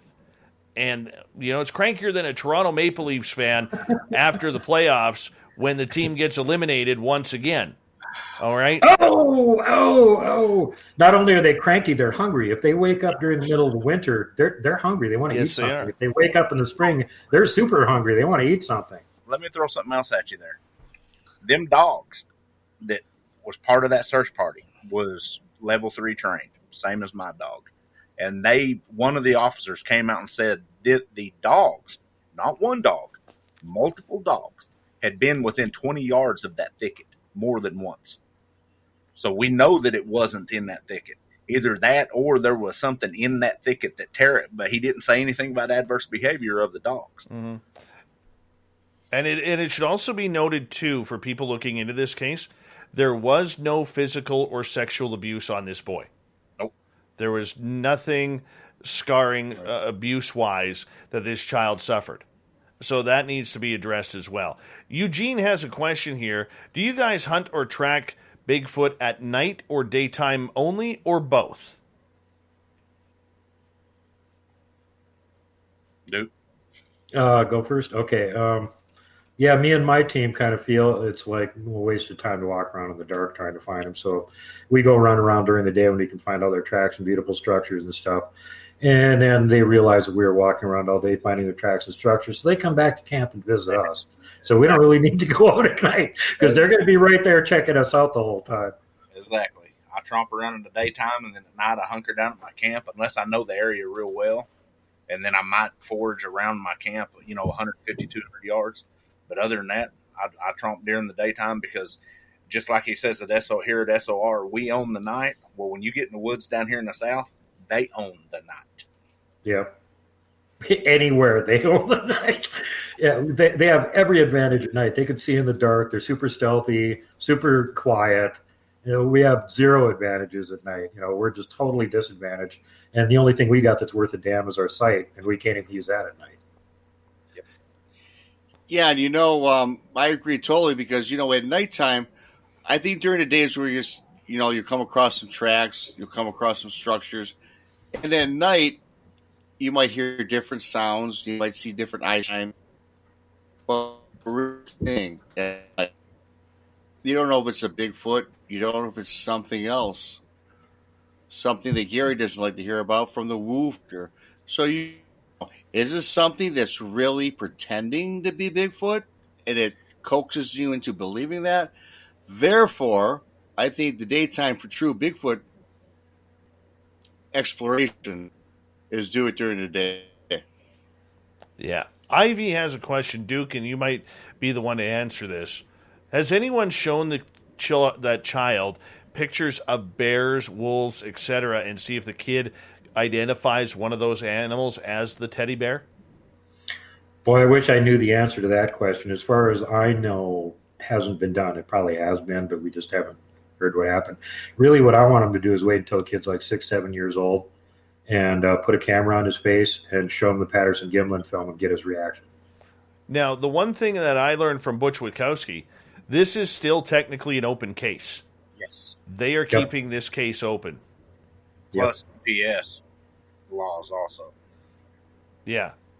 Vinny is asking, what would be the next step if Bigfoot were proven real, gentlemen? Legislation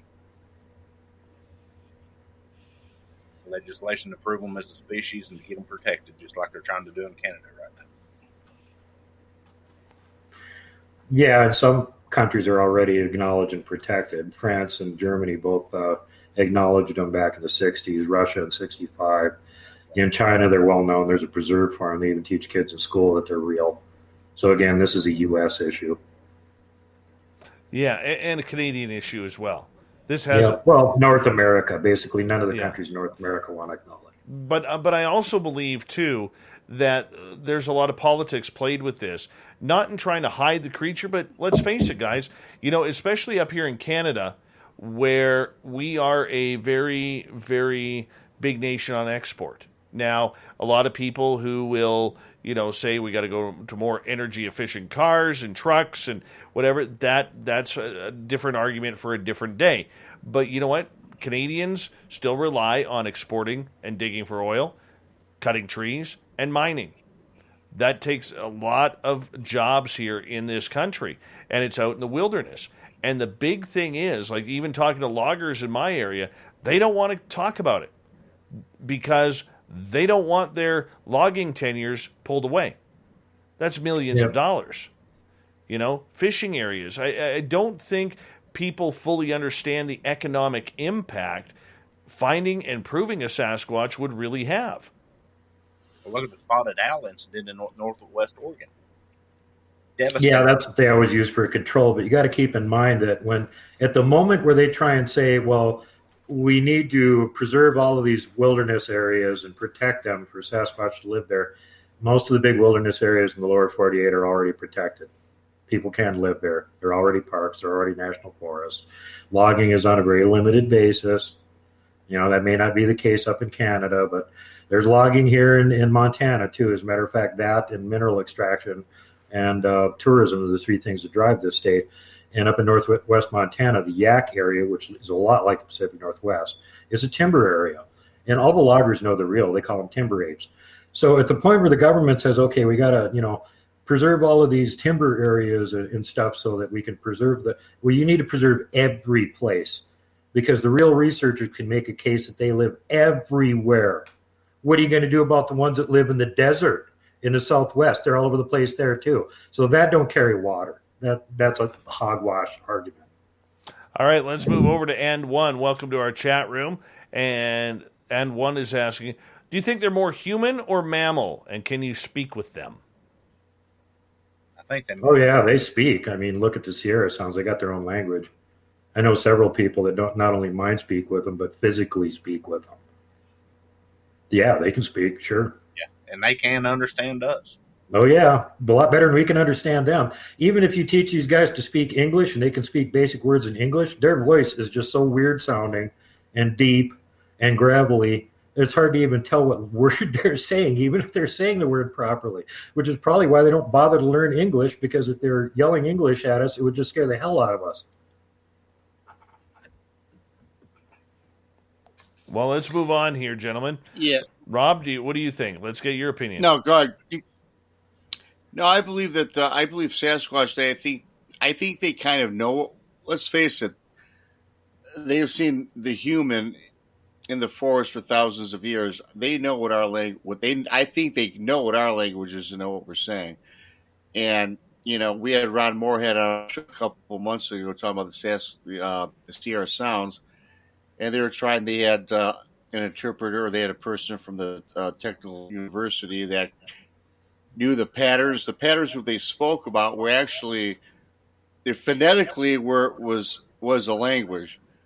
It's a language that we couldn't interpret or decide what they were saying, but I'm pretty sure that they knew what we were saying. When they said we're going to get up and load out of camp, they knew what was going on. So in that instance, I think they know what we say, but we can't figure out what they say. Okay, people guys. out there just supposedly have mind speak. Go ahead, Dave. All right, let's move on. Queen Bee is asking, have any of you tried setting up gifting spots? I know I have 2 gifting sites. How about for you, gentlemen? For my team, we don't give them anything. We just go bug them. I hope they put up with us. I've been in other areas where they were getting. I had one area where I was solo camping for about 3 months, and I was only about 150 yards from one of their favorite deer ambush spots, and they kept wanting to wander into camp, and that was getting very disturbing. So I left a couple of nice, yummy pork chops for their Alpha to take, and after that, apparently, that was all it took because they quit trying to come into camp after that. So he must have just went, hey, thanks for the bribe. I'll keep the boys out of your camp from now on, because the next 6 to 8 weeks they didn't try to come into camp anymore.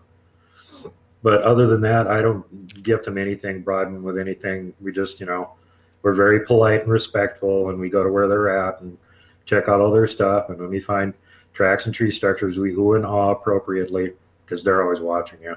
So they're watching for that reaction when you find their 6-story X structure too. The ooh and awe a lot, they like that better. I personally, with my team, and we don't gift. We have interaction sites. We, like on stumps, we'll put like little marbles or something like that for them to play with. But we do not gift food. I don't even gift natural food, because I've heard too many horror stories of them getting mad when you stop, and I don't want to do that. Plus, we don't know if we give them any kind of processed food, we don't know what it's going to do to their system. So I just interaction spots. I'm big about taking old CDs, hanging them from a tree. Either them and the cats too. You can put a trail camera and you'll see a bunch of like bobcats going up and playing with the CDs. But we do interaction spots. We don't do gifting spots. Glow sticks and stuff. They seem to like that kind of stuff too. And like little bells, like jingle bells for sleighs and stuff. Yeah. Hang that kind of stuff up. They'll play with that kind of stuff. They'll take it sometimes because they have so much fun with it. Not at mine. My one site has gone completely boring. Completely boring. I just haven't had the guts yet to pull it out just in case. It's been pretty dead and inactive for the last couple of years.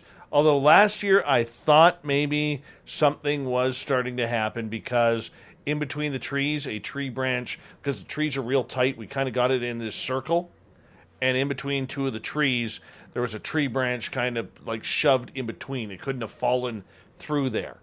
It had to be shoved. So I was like, oh, okay, maybe we got something here at the original one again, and then nothing. None of my cars have moved, nothing. Do you have game cam up there, or is it unobserved? It's unobserved. Okay, well, that's not stopping them from being there. It could be that you just found a travel corridor that they don't use all that often. That's what happens sometimes. You find a spot where they're around, and it's like, well, they don't show up again for a long time. This is a site where we have found 2 different size prints. We found my buddy Mike found an 18-inch print up on the gravel road, and out in the forest by where the gifting site is, in a dirt area, we found a 15-inch print.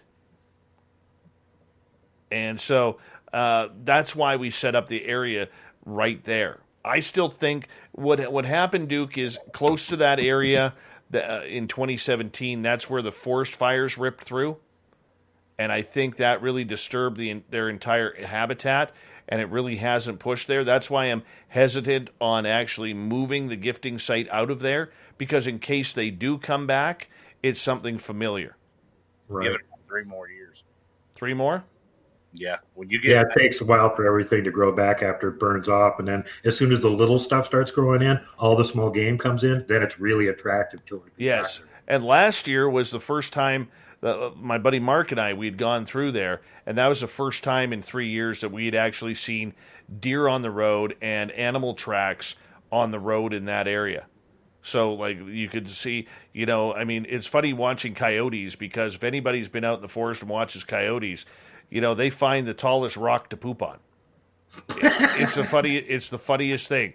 It's like, look, I'm the big guy on campus. Look where I put my poop, and it's true, though. I mean, you can't even argue about that. It's so true. The coyote saying, "Let the wafting of my poop stench warn the rest of the woods. My mightiness is here." Oh, it's hilarious. It is that when my dog goes and hides he'll back up into a brush pile. Oh, yeah.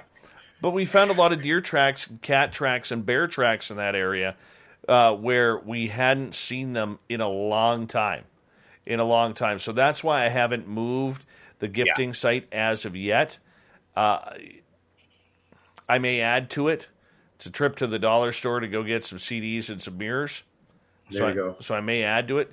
So, yeah. Dave, if I was you, what I would do is just keep that area and keep monitoring, but try and find other area nearby. And if you want some help with that, I'll just take a look at Google Earth and go, Look here.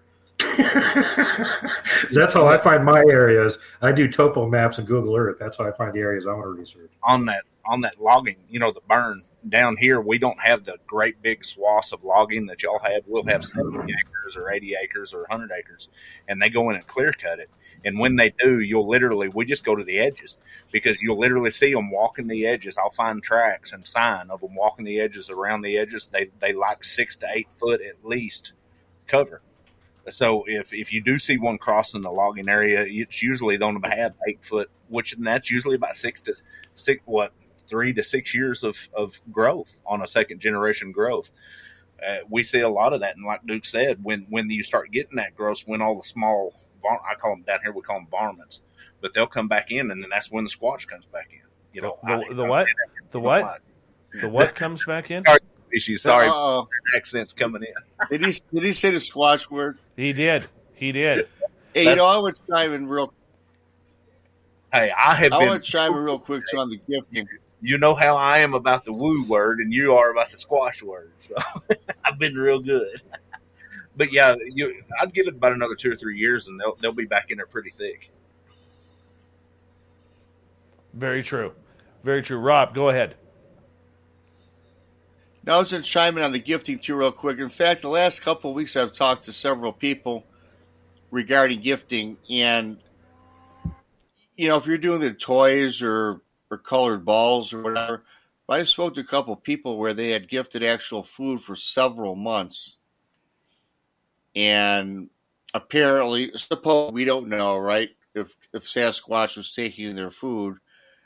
But, and I think this has actually been reported on several reports out there, that once you continue or you Rob, you're breaking up real bad right now, buddy. Then there was reports.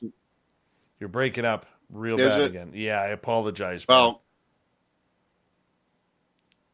all right. So continue on. All right. You look good, though. You look good on camera for our YouTube audience. That's the main thing. I look fantastic. We've got about 2.5 minutes here before we have to go to break here on Spaced Out Radio. We got Gary Spikes Jr., Duke Sullivan, and Bigfoot Rob, who looks great on camera, people. You have to trust us if you're on Radio Land watching this. You really do have to trust us on that one. Literally, the guy looks like Rick Harrison from Pawn Stars. It's hilarious. They could be, I think they're blood brothers somewhere on that. But going on with the whole gifting site aspect, there's a lot of people who in the field who don't believe this should be used as a way of communication, or you got the people who've never tried it but just, I don't believe in that garbage. Nothing hurts. That type of investigation does not hurt. Do you guys see it that way as well? Duke, you're muted. I only draw the line at feeding them myself. I definitely see it that way. There's nothing saying that you can't leave them little trinkets or toys or, colored gems or coins, whatever, any kind of thing to see if they're interested and they want to interact with it. That's not causing any problems. When you start feeding them and they expect to be fed all the time, that's when problems start. And the other thing to keep in mind is that, if you feed a bear all the time, are you expecting that the bear is going to be suddenly tame and you can go up and pet it just because you're feeding it? Probably not. And there's an additional problem with these guys. They're way smarter than bears are. What if they're not taking it as food? They're thinking it's tribute. Yeah. You owe them tribute. Why are you not giving me tribute? Then they're going to get really mad. And we don't know exactly what their mindset is. So, you are really risking your life if you're giving them food items, unless you're really confident on what the interaction is going to be and hopefully how they're going to take that. I wouldn't do it regularly for sure. Yeah, the food thing we haven't tried up here. It wouldn't work up here. Too many animals. That's the other thing. You don't know who's grabbing the food. It could be them. It could be something else. That's right. Gary, we got 30 seconds. In our situation, my grandmother used to do a garden for what she called the forest animals. That was from our regular, but she was Native American. But when you drive around Yellowstone Park and all of the major state and national parks around here, and it says, don't feed the bears, they need to have another one sign right beside it that says, don't feed the Wookiees. It's not good. I've heard too many bad stories. Duke's just laughing there, but it's true. I love the idea of stimulation, different colored things, glow sticks, stuff like that, puzzles. But food, no. It can't be good. I don't think it'd lead up to anything good. I must admit, I would try peanut butter.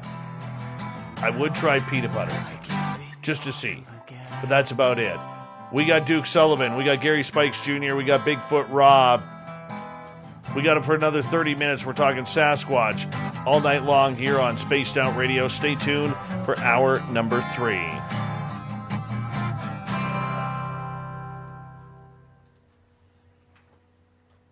All right, gentlemen. We are back. Hey, Jan Yannick and Dickens, I really do appreciate the super chats and the support and everything, but let's keep the comments to a mature rating, not a rated R rating, because we do have a lot of people in here who are here every single night and they enjoy the show and they don't come on in for disparaging remarks. And I'm not giving you crap or anything like that. Just remember there's other people in here who want to enjoy the show and may not appreciate that type of potty humor. I laugh because I think it's, I have a twisted sense of humor, but other people may not see it the same way that I do. So not giving you guys crap or anything like that. Just if you don't mind toning it down, I'd greatly appreciate it. And I know you guys are enjoying the show. So I thank you so much for all the super chats and everything. I really do appreciate it. All right. I'm going to step away, guys. Hey, Joshua S., you guys chat away. You guys have the audience. I do got to give them credit, though. They didn't start doing that until the 15-year-old young gentleman left. That was cool. I will give these guys that. Yeah, some of them I'm even over here going, wow. Well, I'm going to go have part of a cigarette here, Gary. You take over. And oh, here we go again. I guess I'm... Quit impressing me, or I'm going to have you on my show. I guess I'll take over Dave's position. Gordon Pepper, I want to be a huge garden for Bigfoot around the big farms so they leave the farms alone. Good point. That's been some of the... I've heard people doing that down here, in the South, especially down around Mississippi and Alabama. Feed your head, not the Wookiee. Good one, Bomber. Let's see. Sonder. I get a kick out of this when it was to me and Dave when we first got on, our alliance together in our first show. Woo is not a word for me. I don't like it. And him's squatch. And it's just slang terms. That's all it is. And I do understand that some people are offended by that, and I apologize. But then she puts on their, how do you put that, woo or squash woo or woo squatch? That was hilarious. I don't think Dave caught it. Let's see. Long Island Bigfoot. Yes, that was a bad situation. Not a bad situation, but a scheduling issue. He will be back on before too long. We're working on that as we speak. Hello, Sandra Heath. How are you doing? It does, Joshua. Woo, it does grow on you. I do got to say it. I've got to deal with it now because I am part of the woo train. I'm part of a great opportunity being part of Spaced Out Radio. I'm having so much fun doing this and learning so much, and it's great to be part of this family. It's a great experience for me and opportunity for me. Vinny, BMR. I don't know what that is. Joshua S. Dace makes some really good jokes with it, that's for sure. He sure does. He's a nut when it comes to that. Oh, Contour Cosmique, is that how you say that? You wanted so much to be part of the woo. Well, I'm still on the borderline. Hanging around with Duke and them, I'm learning every day. There are multiple aspects to this subject matter, from one extreme to the other. I'm kind of in the middle right now. Woos transform you. I can't believe that.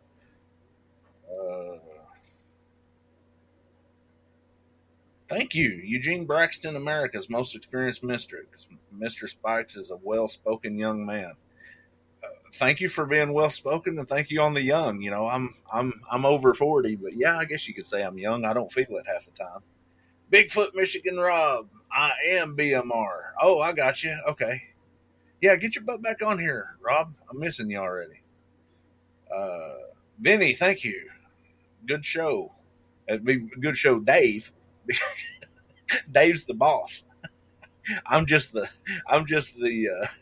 muscle, I guess you'd say, or the carry the stuff. I don't think we have a choice about woo anymore. Raphael, that's a good point. We're seeing a lot more of that coming out in the community, even in the cryptid community for sure. A lot more of the supernatural coming out in this.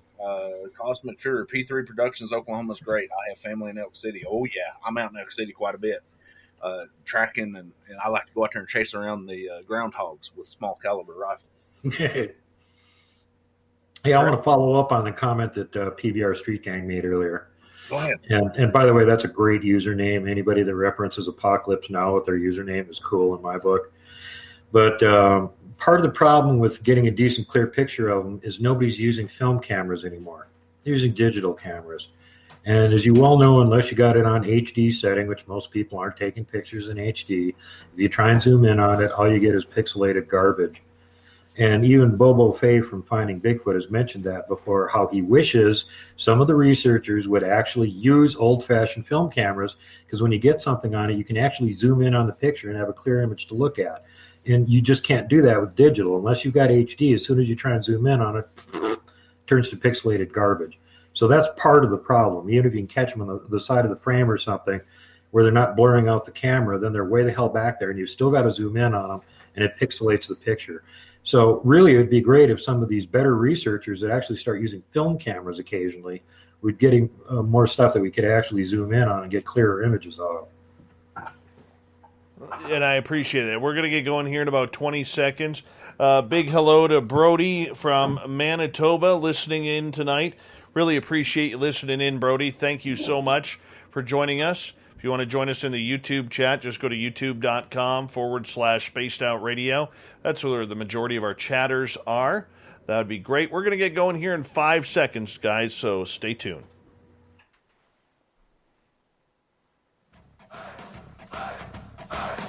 Would you like to connect with us? Head to spacedoutradio.com for all your latest show info. Now, back to Dave Scott and SOR. Third and final hour of Spaced Out Radio is now underway. My name is Dave Scott. Thank you so much for joining us. Really do appreciate earning your listening ears wherever you are on this beautiful planet we call Earth. Want to say hello to everyone listening in on our terrestrial affiliates around North America, digitally on TalkStream Live, Revolution Radio, and KPNL. All of our archives are free by going to youtube.com/Spaced Out Radio. Just do me the favor, hit that subscribe button. The Desert Clam has set the password for tonight in the SOR Space Travelers Club. Paduasoy. Paduasoy is your password. Use it wisely, space travelers, as the Clam sets the password each and every night right here on Spaced Out Radio. Our website is spacedoutradio.com, where we have a plethora of features for you, including rocking out to Bumblefoot and reading up on Captain Shirk's SOR Newswire. Follow us on Twitter at Spaced Out Radio and on Instagram at Spaced Out Radio Show. For the final time tonight, we introduce our panel of Sasquatch researchers. We got Duke Sullivan. We got Gary Spikes Jr. Gary Spikes helps us out with Spaced Out Radio. Duke is the man behind World Bigfoot Radio on YouTube. And somewhere out there in television land, I'm gonna check. I just got a text message from Bigfoot Rob, and he's been battling the internet all day. He's making a call to Cable Guy Matt.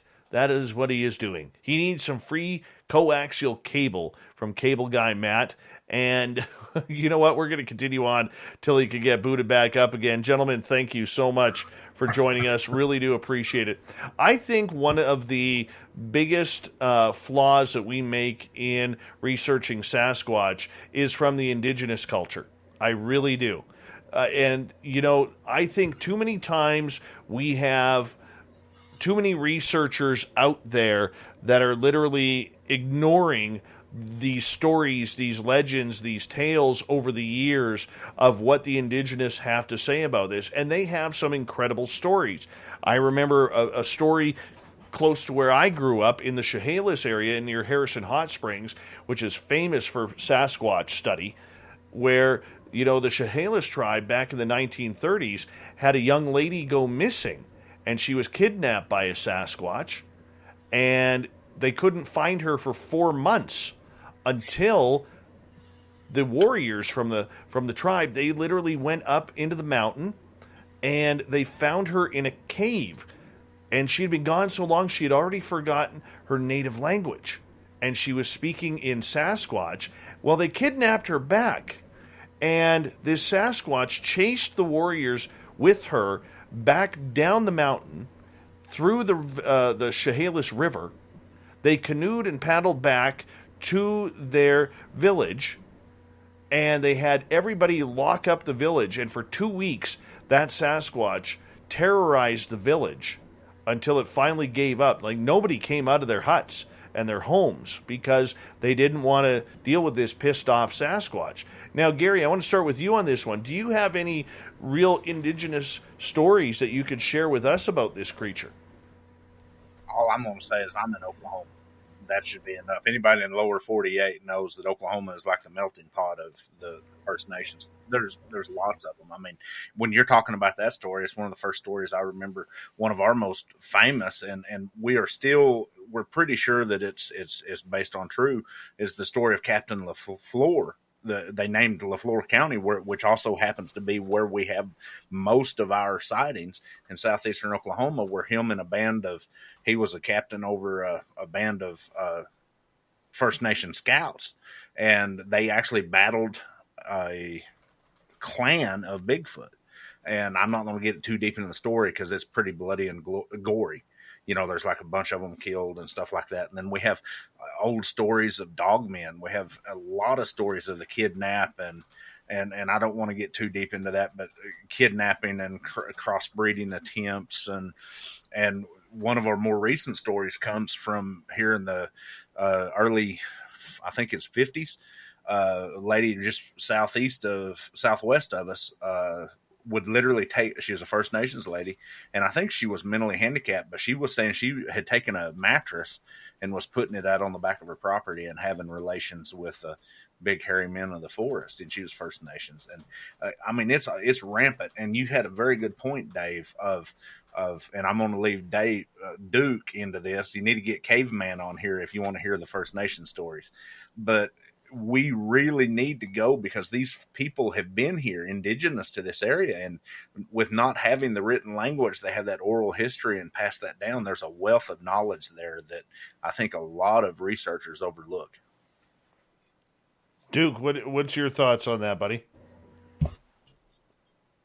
I got some definite stories on that one. There's the mirroring the one you were talking about is Seraphine Long, who was kidnapped by a young Sasquatch. He had her in a cave for about 6 months and wouldn't let her out.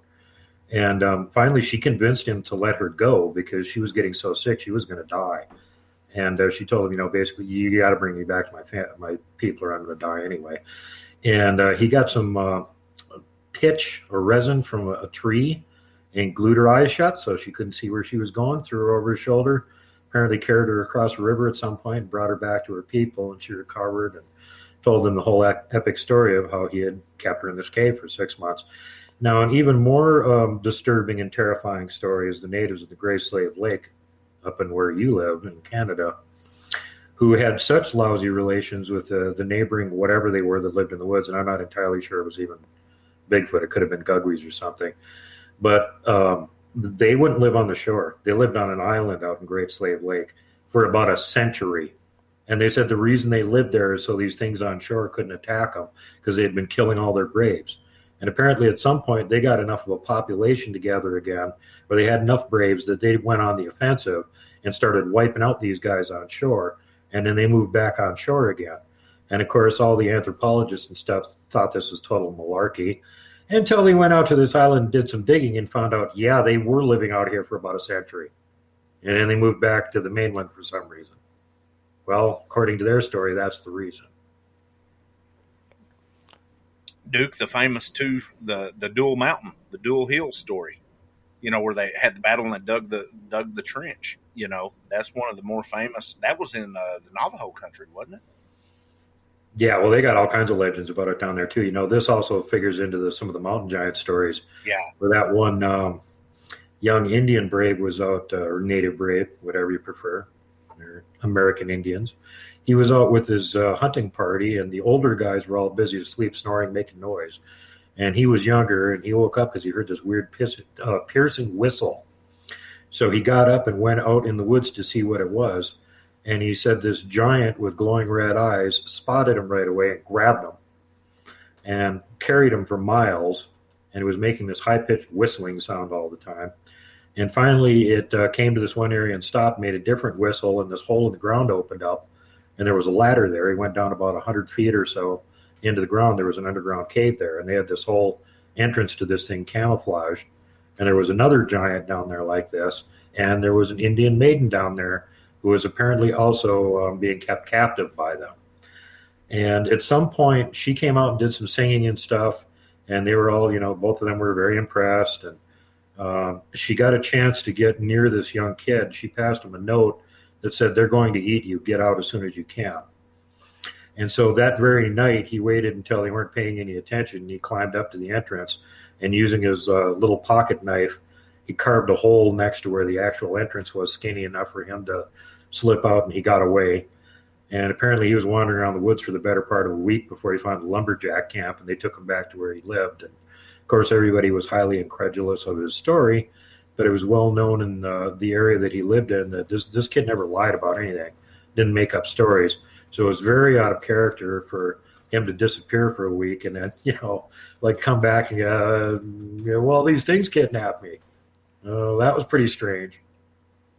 It is very strange. And, I look at, a friend of mine back when I was at home in the lower mainland, his brother lived in a cabin out in the forest up in the mountains. And his brother would tell stories of this clan of 5 Sasquatch, a family, a male, female, and 3 childlike Sasquatches, because his cabin was so far up, he didn't have a lock on the door. Didn't need one. But the problem is, the Sasquatch would come in the middle of the night when he's sleeping, and they would bring him out to the fire pit, and they'd have a fire going in the pit, and they would sit with him. And he'd wake up, and he'd just be silent, and he'd be kind of looking around, and he'd be like, "How did I get out here?" And he would see the family, and he's so spooked he wouldn't move, but the family would just enjoy a campfire with him in the fire pit. Like, could you imagine being carried out of your bed and brought out, "Hey, we're going to have a fire here. Why don't you come join us?" Actually, Caveman has a story similar to that. When he was a kid, him and his cousin used to sleep on the porch because this is down in New Mexico. It's hotter than you know what.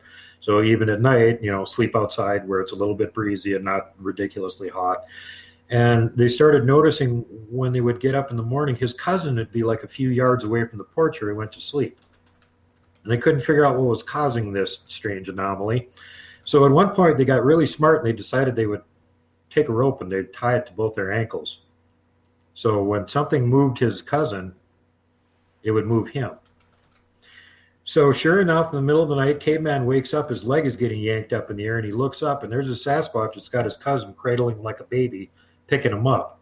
And it realizes that the kid's leg is tied to Caveman's leg, and Caveman's not awake looking at him. So it drops his cousin, which wakes his cousin up, and he's like, "Hey, what the..." And then both of them are awake looking at the Sasquatch right there. And they immediately freak out and try and get in the door. And they both can't get in the door at the same time. So they're fighting with each other, trying to shove each other out of the way to be the first one to get in the door. And they can't run because they got their leg tied together. So they keep tripping and falling all over the place. And it's like, it took them like the better part of a couple minutes to actually fight their way into the door. By then, the Sasquatch was long gone. But they did tell the older people they didn't want to sleep out on the porch anymore. No kidding. I had a story a couple years ago. I run a ghost tour at the local museum. And we have this one building where we come in and we allow people to tell their own spooky stories before we go into another building for the ghost hunt. And this one gentleman, he was real shy, and his wife was kind of egging him on. "Come on, tell him the story. Tell him the story." And finally, he said, "You're probably not going to believe me." He goes, "But when I was 18 years old," and this guy's probably in his early 60s at this point, he goes, "We were camping. My buddy and I were camping on a fishing trip just north of Whistler, British Columbia, and Pemberton. There's a lot of Sasquatch sightings around there, and they had their tent set up." And he said, all of a sudden in the middle of the night, him and his buddy were woken up because it felt like forklift arms went underneath the tent, lifted the tent, and they started getting startled because both of them are being lifted up. And here they are being lifted up. The tent pegs are shooting like ping, ping, and the tent is now collapsing on top of them. While they're being lifted up, they start squirming and screaming and what's going on? And all of a sudden the arms just put them back down on the ground. Tent collapses. They hear the thud, thud, thud of the footprints of the feet walking away. And they got up and they got the hell out of there. They packed up their car. We're out. So the following week, his buddy goes back to that same spot. His dad is in a single cab vehicle truck this is in the 70s. And the boys are in the back sleeping in the camper. Well, all of a sudden, middle of the night, the whole truck starts rocking. And Dad has the shotgun in the car. He wakes up. He sees this big black thing, hairy, furry, with the glowing eyes, shaking the truck. And he fires a shot. Hits this thing. And this thing runs right into the forest. No blood trail, no nothing. He said they'd never been back to that area since. Well, I do know in 2018 when I went back to the site where I had my sighting, my dad went with me, Randy Arrington and Shane Carpenter from Ozark Mountain Sasquatch. Something came up the ridge, grabbed a hold of the corner of my dad's tent. Him and his girlfriend was in it asleep and spun it about 3 foot around. The next morning, me and Shane Carpenter found a 16-inch track on the downhill slope of that, and I couldn't get down that slope. Shane and my dog followed that trackway for 3/4 of a mile. I do know they'll mess with your tents, and now I sleep in a hammock half the time. We call it a Bigfoot burrito with my big buddy. 3 burritos. Throw them over the shoulder. I got 2 really alarming ones that the guys down in Australia told me. They get out there and do Yowie research. And yeah. One of them, they had a camp set up, and this is in a really heavily wooded area. And one of them, something was messing with the top of his tent. And he couldn't figure out what was going on because he hadn't heard anything walking around the tent. There wasn't any, footsteps or anything. And all of a sudden, a branch snapped and something literally fell on the tent, knocked the tent down, squashed them. And then whatever it was got up, made, like a grunt and took off into the woods again. Well, there ain't a whole lot of animals in Australia that are big enough to fall on your tent and collapse it. Whatever it was directly above the tent, hanging on a branch, reaching down apparently and jiggling the top of the tent, and the branch snapped. The other one that's even worse is they were again in a Yowie area, and they were doing some research there. And one of the guys had a really big tent. It was, like 8-man, 10-man, some gigantic. Had the double wide air mattress and the cooler and, all kinds of everything you can imagine in this glamping tent. And in the middle of the night, something grabbed the corner of the tent and started dragging it across the campground with everything in it. And the tent collapsed. The guy inside is screaming. It wakes everybody else up. And when they all wake up and start yelling, whatever it was, dropped the tent, took off into the woods. But he had dragged his tent most of the way across the clearing, almost to the edge of the woods, by the time everybody else reacted and made a ruckus, and he gave up on it. And people wonder why I don't sleep in tents. No way, You're no better off in a tree burrito. They just throw you over your shoulder and run off with you like Albert Ostman. My wife said something the other day. She said, how they call them McDonald's or something, a heart attack in a sack? Well, that's you when that Bigfoot slings you over his shoulders because you're going to have a heart attack and you're in the sack. Very true. Very, very true. I like Brody's comment. Brody's from Manitoba. He makes a comment. Bigfoot is just Shrek living in a swamp to me. Very well put. Leave me alone. Yeah, pretty much. Well, if you saw the size of the mosquitoes in Manitoba, you'd probably think that Bigfoot would have just snacks all over the place, just feeding himself. Well, Dave, I told you about my best friends from Manitoba, right? No. He just comes from Oklahoma. Yeah, he's a dual citizen. And we was up there one time, and I seen 2 mosquitoes, and we was sitting on one side of the river fishing. Matter of fact, we was on the spillway coming out of Lake Manitoba. And the one mosquito looked at the other and said, should we eat him over here or take him across the river? And the other mosquito said, we don't want to take him over there. They're bigger than me. I didn't wait around. I ran from them like I would a Sasquatch. Them mosquitoes, they're going to carry. If they can carry my butt off, they're doing something. That's a joke, folks. Well, look at the old Paul Bunyan lumberjack stories from northern Minnesota. They have illustrations of the lumberjacks fighting the giant mosquitoes with double-pitted axes. They're not much better up there. gentlemen, we have about 4.5 minutes to go here before we have to say goodnight to you guys. And it's been one heck of a fun show so far. I could guarantee you that. And we've enjoyed the stories that you have shared with us so far here tonight. As we move forward with Sasquatch, Duke, give us one final good tale in 4 minutes here that could really trip us out for the rest of the night. Wow, a good trippy story. There's so many of them out there. What are you thinking? Paranormal, scary? What? Be specific. Wherever you want to go, man. I'll leave it up to you. Wherever I want to go. Did I tell you the story about the Gugwe that went after the guy's dogs up there in northern Manitoba? No, let's hear that one.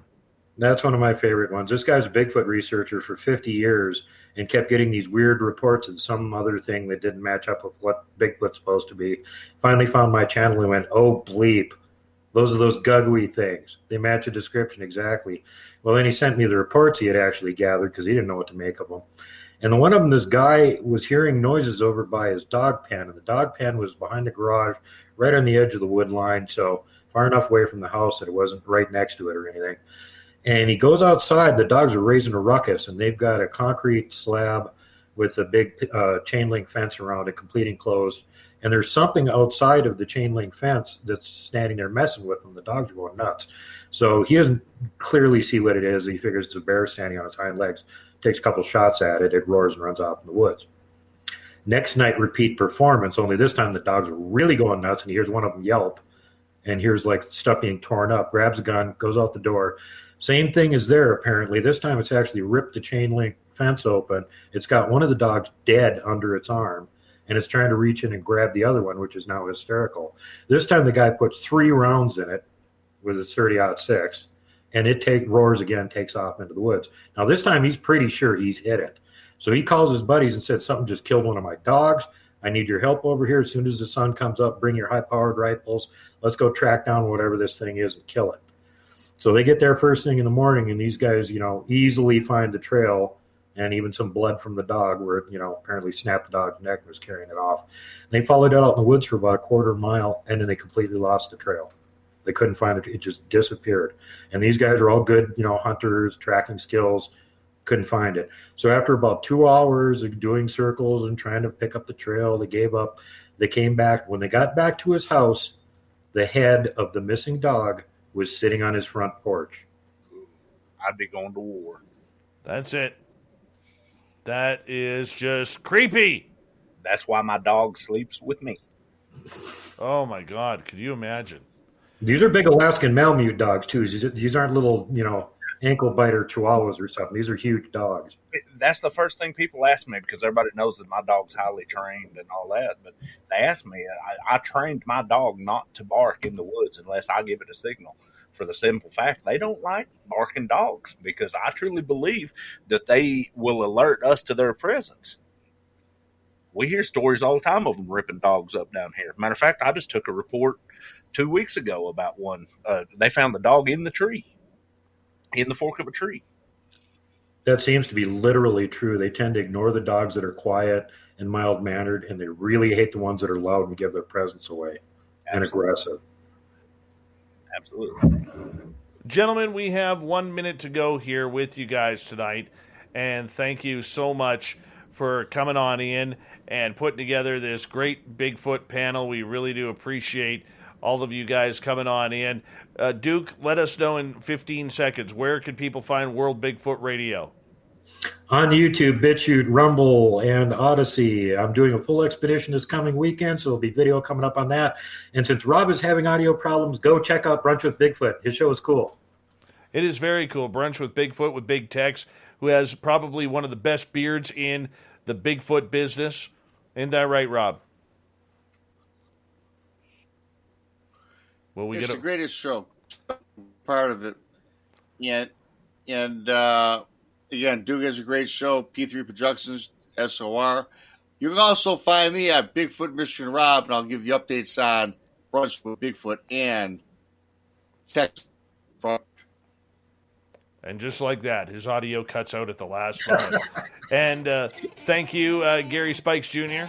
Always appreciate you and all the work you're doing behind the scenes with Spaced Out Radio. Much love, Bigfoot Rob, Gary Spikes Jr., Duke Sullivan.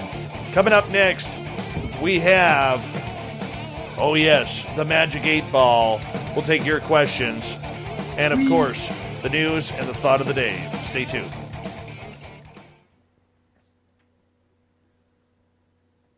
All right, gents, we're clear. Thank God I got my audio to work. That was like total last minute. I mean, the show's literally on, and I'm like, dude, I don't gotta get that to work. I felt bad for Bigfoot Rob. I don't know what's with your internet connection today, man. Well, you guys. Well, we have a storm coming on through here now. I just noticed, and I'm getting new cable actually on Thursday because I don't know what's up with the audio because normally I don't have these problems. And now you can probably hear me. Yeah. Or no? Yeah, we can hear you. Thanks for waiting until the bitter end there, Rob.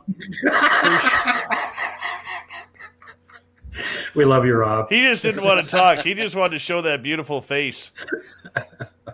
He doesn't look exactly like that. No, man. Guy. He's more buff. Yeah, thanks, Duke. You always make mention of that. He is a flabby ass, I think. I don't know. Gee whiz. Gee whiz. You dirty bastards.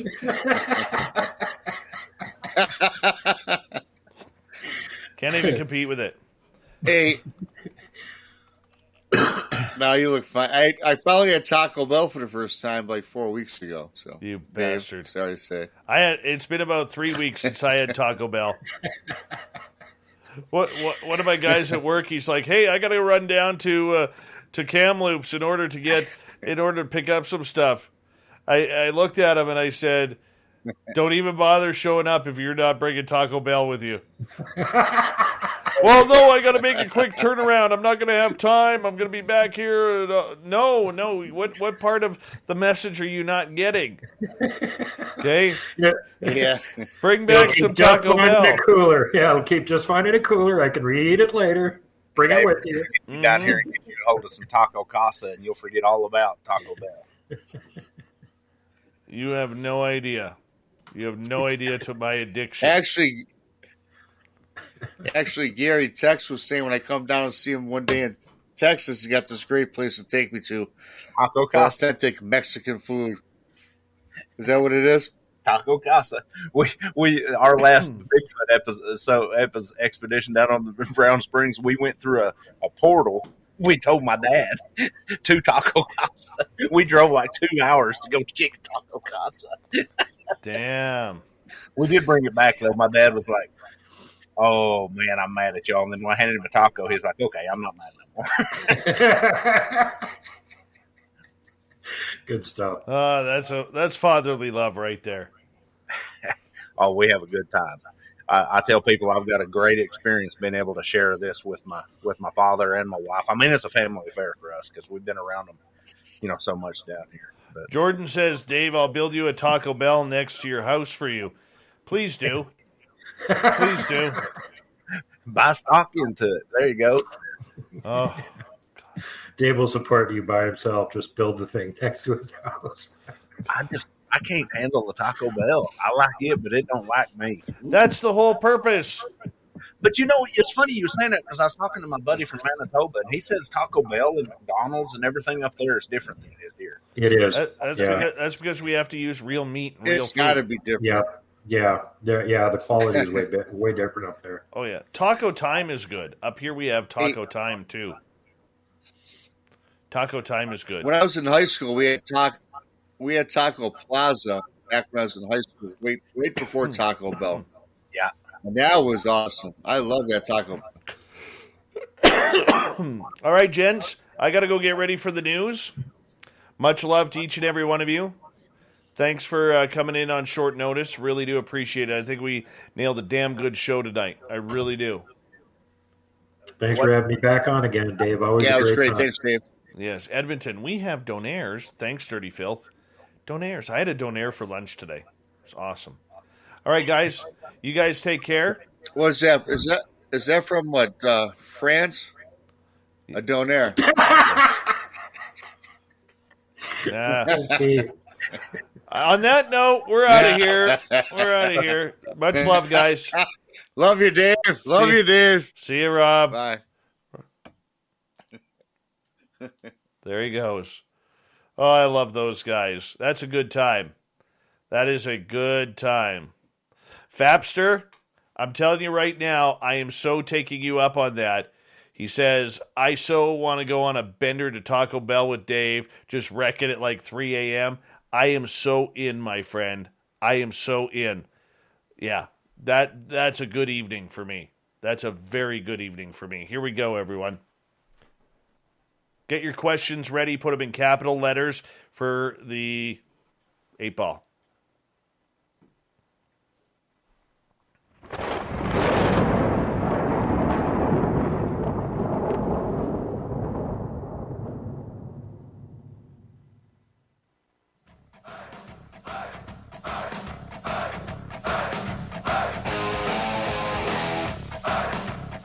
Here we go as we've rounded third. We're heading for home tonight on Spaced Out Radio.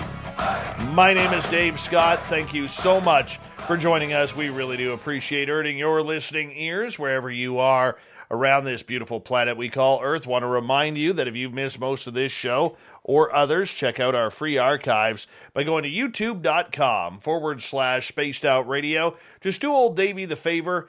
Hit that subscribe button. Our website, spacedoutradio.com, where we have a plethora of features for you, including rocking out to Bumblefoot and reading up on Captain Shirk's SOR Newswire. Follow us on Twitter at Spaced Out Radio and on Instagram at Spaced Out Radio Show. It is time for the Magic 8-Ball. Let's have some fun tonight with the audience.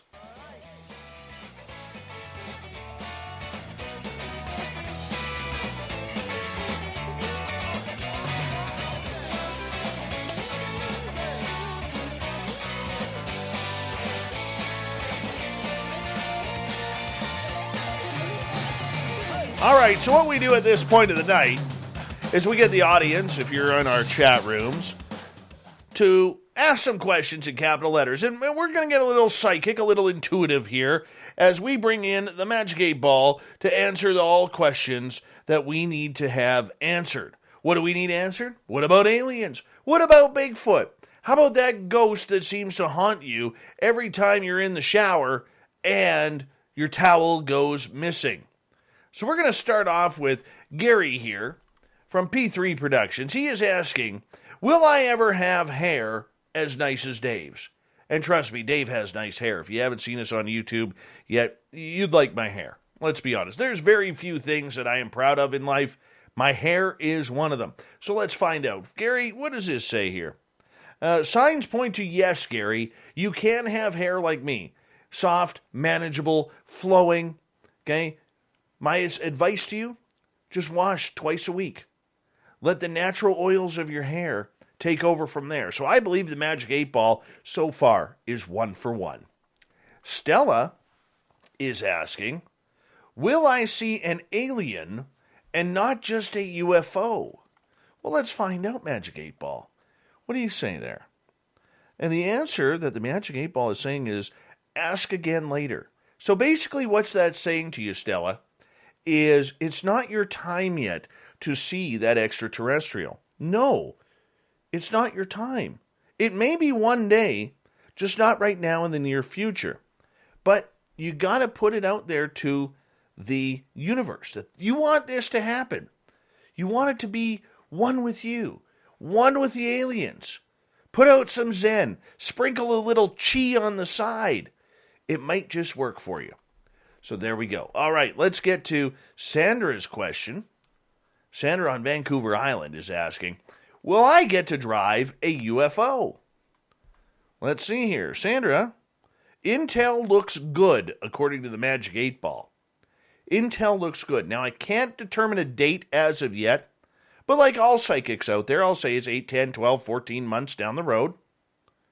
You know, and then when that time comes, I'll say, well, something bad happened, and, you know, your chakras weren't aligned with Mercury retrograde, and now you're going to have to wait another 6, 8, 10, 12 months.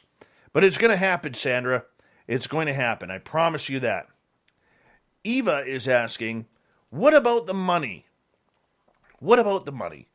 What money? Seriously, what money are we talking about here? Dave could use some money. What about the money? Magic 8 Ball didn't like that question, Eva, and says, I'm in hypersleep. Hypersleep. All right, Sasquatch is asking, does excessive taco consumption cause male pattern baldness? The answer. This is how I know the Magic 8 Ball is on par for tonight.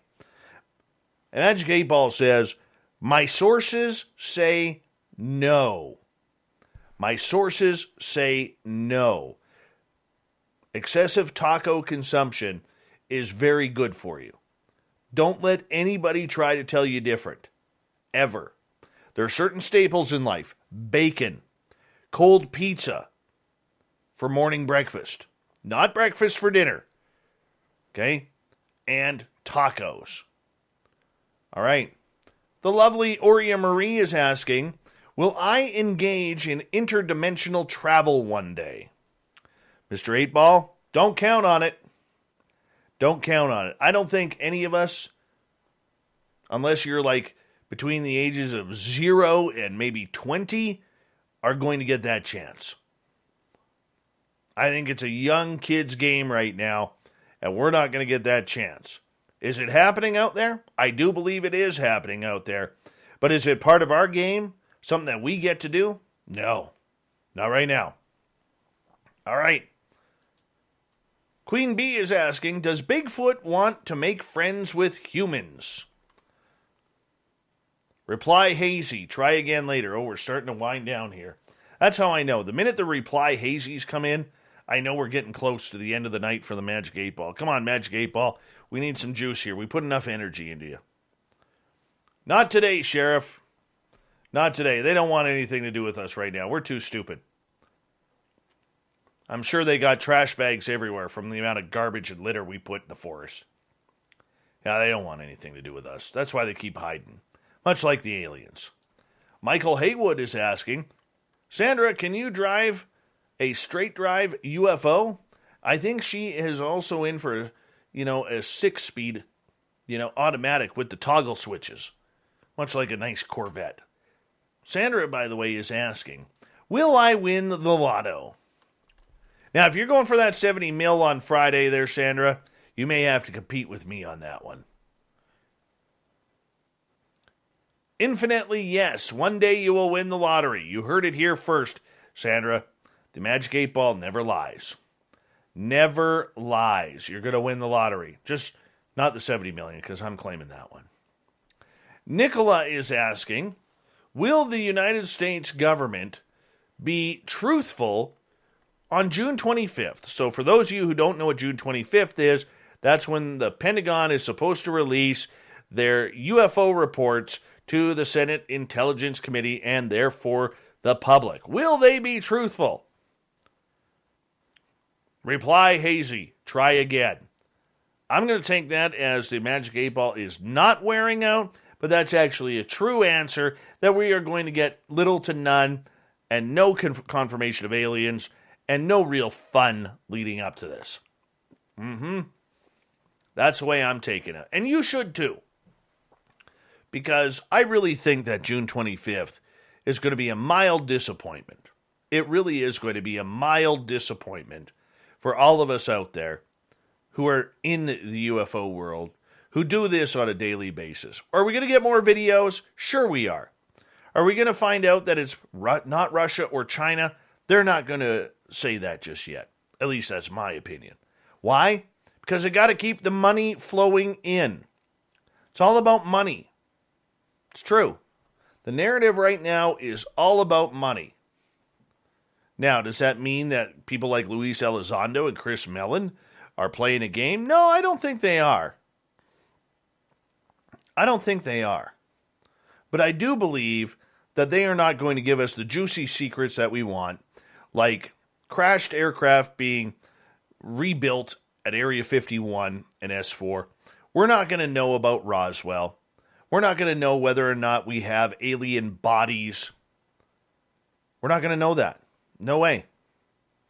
But we could always hope. We can always hope. And that's what we need to do. We need to have hope. But whatever that trickles out of the UFO faucet, I'm telling you right now, it isn't going to be exactly what we want. And we have to be prepared for that. It really is.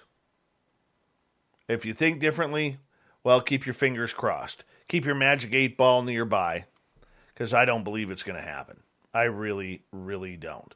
All right, I want to say thank you to everybody participating in today's Magic 8-Ball quest that we do once a week because we enjoy it. It's a lot of fun, and it adds a little bit of audience participation and a little bit of laughter to all of you guys. I hope you enjoyed it as well. Coming up next, here we go. Let's do this thing, shall we?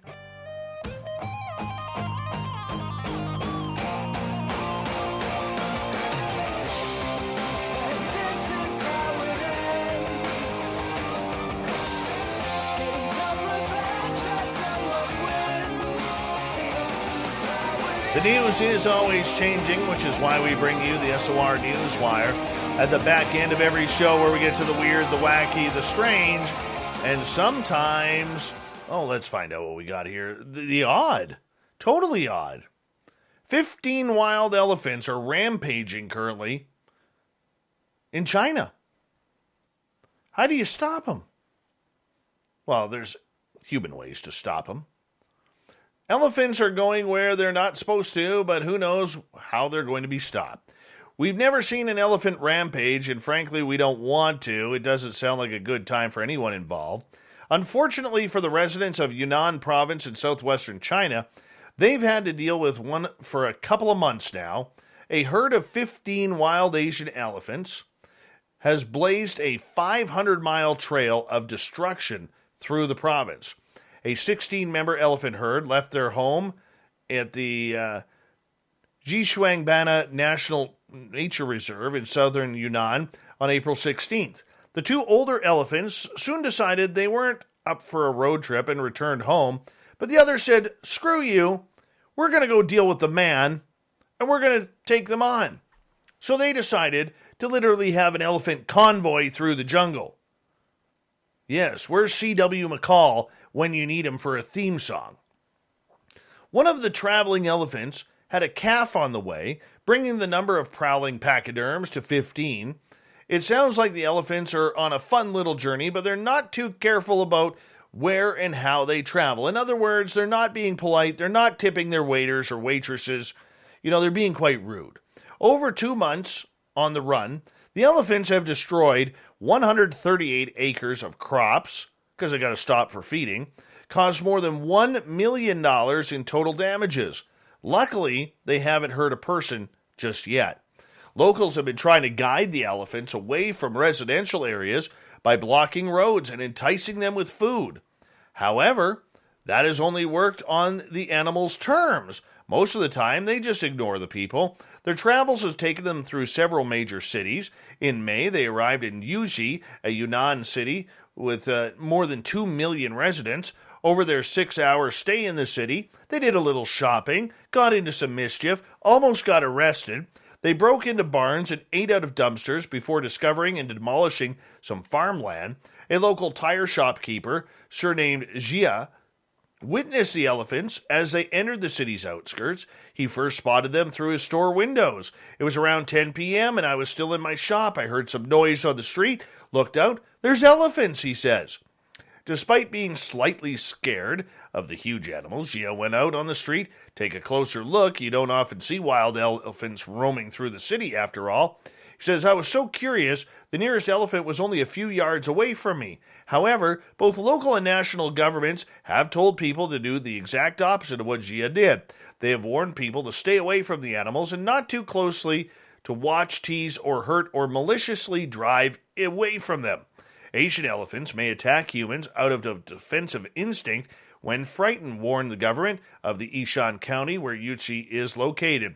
Now, experts are not certain on why the elephants decided to leave the city or their area. They don't usually start traveling north at this time of year since food is scarcer in Yunnan's northern mountains and woods. Zhang Li, a professor of ecology at Beijing Normal University, hate to see the abnormal university there, thinks that the elephants could be looking for a new home. Their rainforest habitat is shrinking, and they could have felt it's time to find greener pastures. Another possibility is that this elephant herd lost their way during a march because of the shortage in experience of its leader. Chen Mingyang, a professor at Yunnan University School of Ecology and Environmental Science, said, whatever the reason for the migration, the Chinese authorities would love it if they returned home. The government has set up a task force of 360 first responders, 76 cars, and 9 airborne drones to monitor the elephants. So far, however, the task force has been unable to stop them. Their march continues, and they're getting dangerously close to Yunnan's provincial capital of Kunming. It's understandable that the government wants to stop them before they get to Kunming. After all, the COP15 United Nations Biodiversity Conference is supposed to take place there in October. Well, they got a few months to see if the elephants get there or not. Some users on Chinese Weibo social media service have quipped that the elephants are clearly on their way to attend the conference. They might very well be. Let us continue. With the face value of $20, this is actually kind of cool. The double eagle was the last gold coin produced for intended circulation in America. 1933 U.S. gold coin was sold by Sotheby's Auctions in New York City for a record $18.9 million. Yeah, the one that sold, it was never issued, the double eagle, as President Franklin D. Roosevelt withdrew the U.S. from the gold standard in an effort to lift the country from depression. Most of the coins were then destroyed and declared illegal to own, with the exception of the one sold today. It had belonged for a time to King Farouk of Egypt and was later seized in a Secret Service sting operation in New York City. It's sold by shoe designer Stuart Weitzman to a bidder whose identity has not yet been revealed. The sale marks the second time this 1933 double eagle coin set a world record as the most valuable coin, having sold at Sotheby's New York in 2002 for $7.59 million, Sotheby's said in a statement. Yeah, there's still some of them floating out there. They just haven't been found. Here's another one. Everyone who's ever lived alone knows how freaky it can be when you hear an unexplainable noise or something seems to move from where you last left it. Well, these incidents can usually be ignored. One girl on TikTok shared a video that reveals something that's going to be a little bit harder to brush off. Mia Aurora posted a video to her TikTok page where she claimed that she made an unpleasant discovery in her house. According to her, she came home to find unexplainable clumps of hair in her shower. She begins the video by explaining that she lives alone, doesn't often have friends over, and Aurora also clarifies that no one else uses her shower except her. The video then shows several clumps of dark hair sitting in her shower stall. To make matters even stranger, Aurora has brightly colored hair, making it very unlikely that it came from her. Since posting the video to TikTok, of course, it's been viewed 1.2 million times. According to the post, the video was published, and then since then, the comments have been primarily consistent of people asking for an update. How about you get the hell out of your house and get police to check it, and then change the locks? Never mind TikTok. Never mind the weird colored hair. If you don't have dark hair and there's dark hair in your tub at the bottom of it, call the police. There might be somebody hiding in your house.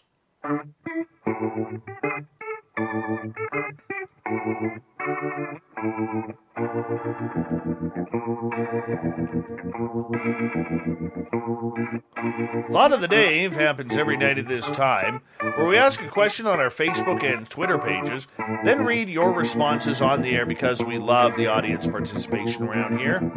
Today's Thought of the Dave is as follows. What's the strangest encounter you've had with a cryptid or alien? Let's go to Dean. I can't confirm they were cryptid or alien, but Ozzy, Steve, and I have met some pretty freaky dudes after the pub has shut down. Ian saw a UFO, we don't know what it was, in the cloudless sky in the middle of the day in southeastern Zimbabwe. It looked like a ball of fire crossing overhead from one horizon to the other for about 20 minutes. Is a UFO, bro? Let's see here. I laid in bed, paralyzed, as a shadow person came over me at the exact same time, and my mom had two grays standing at her bedside saying she's not healthy enough. When this ended, I ran to her room like a little boy, and she told me what happened. She was hospitalized a week later. Steve, I have had encounters with... Yeah, I'm not reading that one, sorry. Let's go to Judith. None yet, but I keep hoping. Greg, I was by the Colorado River in Arizona at night. My cousin and I caught a black shadow figure trying to sneak up behind us. It ran away over the gravel without making a sound. Oh, that's creepy. Anthony, waking up paralyzed at 3 a.m. to a trio of entities watching me in my bed has happened twice that I remember. Oh, there's nothing creepy about that. Nothing creepy about that. Joe, I met a succubus and I asked her to marry me. Sandra, met an alien in the back alley. Dandy, telepathic communication, abduction, and ongoing weird dreams. Why do you ask, Dave? Gary, I once was stalked by this bearded gentleman who I now refer to as the Bearded Wonder. He says he's human, but I'm not so sure. I think the beard is the key. I think he's referring to me, because Gary has a nice beard. Double Bobby, a succubus did things to me only imaginable in the deep web. Ian, some dude said, relax, bend over and take it like you're the reptile you are. Oh, that's a bad alien right there. Michael, I haven't had any encounters with cryptids or aliens that were not strange. And finally tonight, Joshua. Oh, maybe we've got to sneak a couple more in.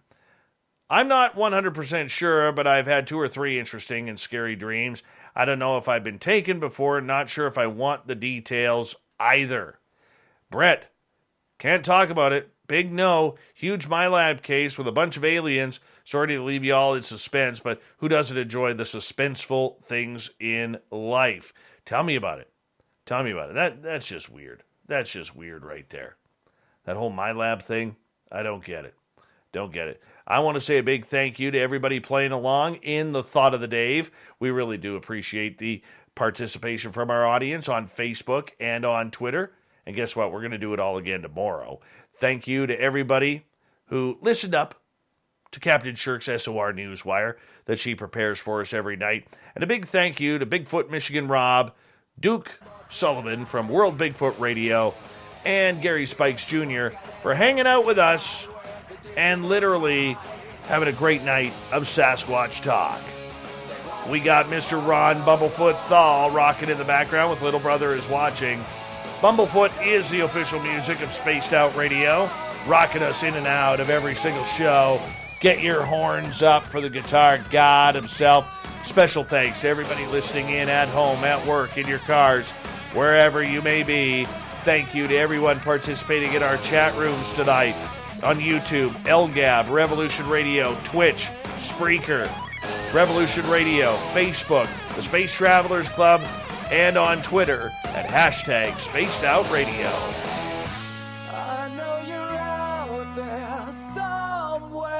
Remember, this show is copyright by Spaced Out Radio and SOR Media Ventures Limited.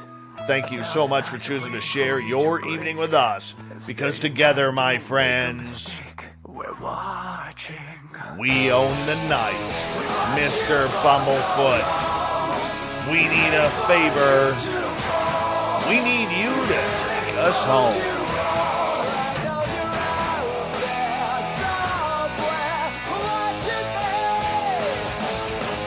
Yes, the Woo train has docked for the night.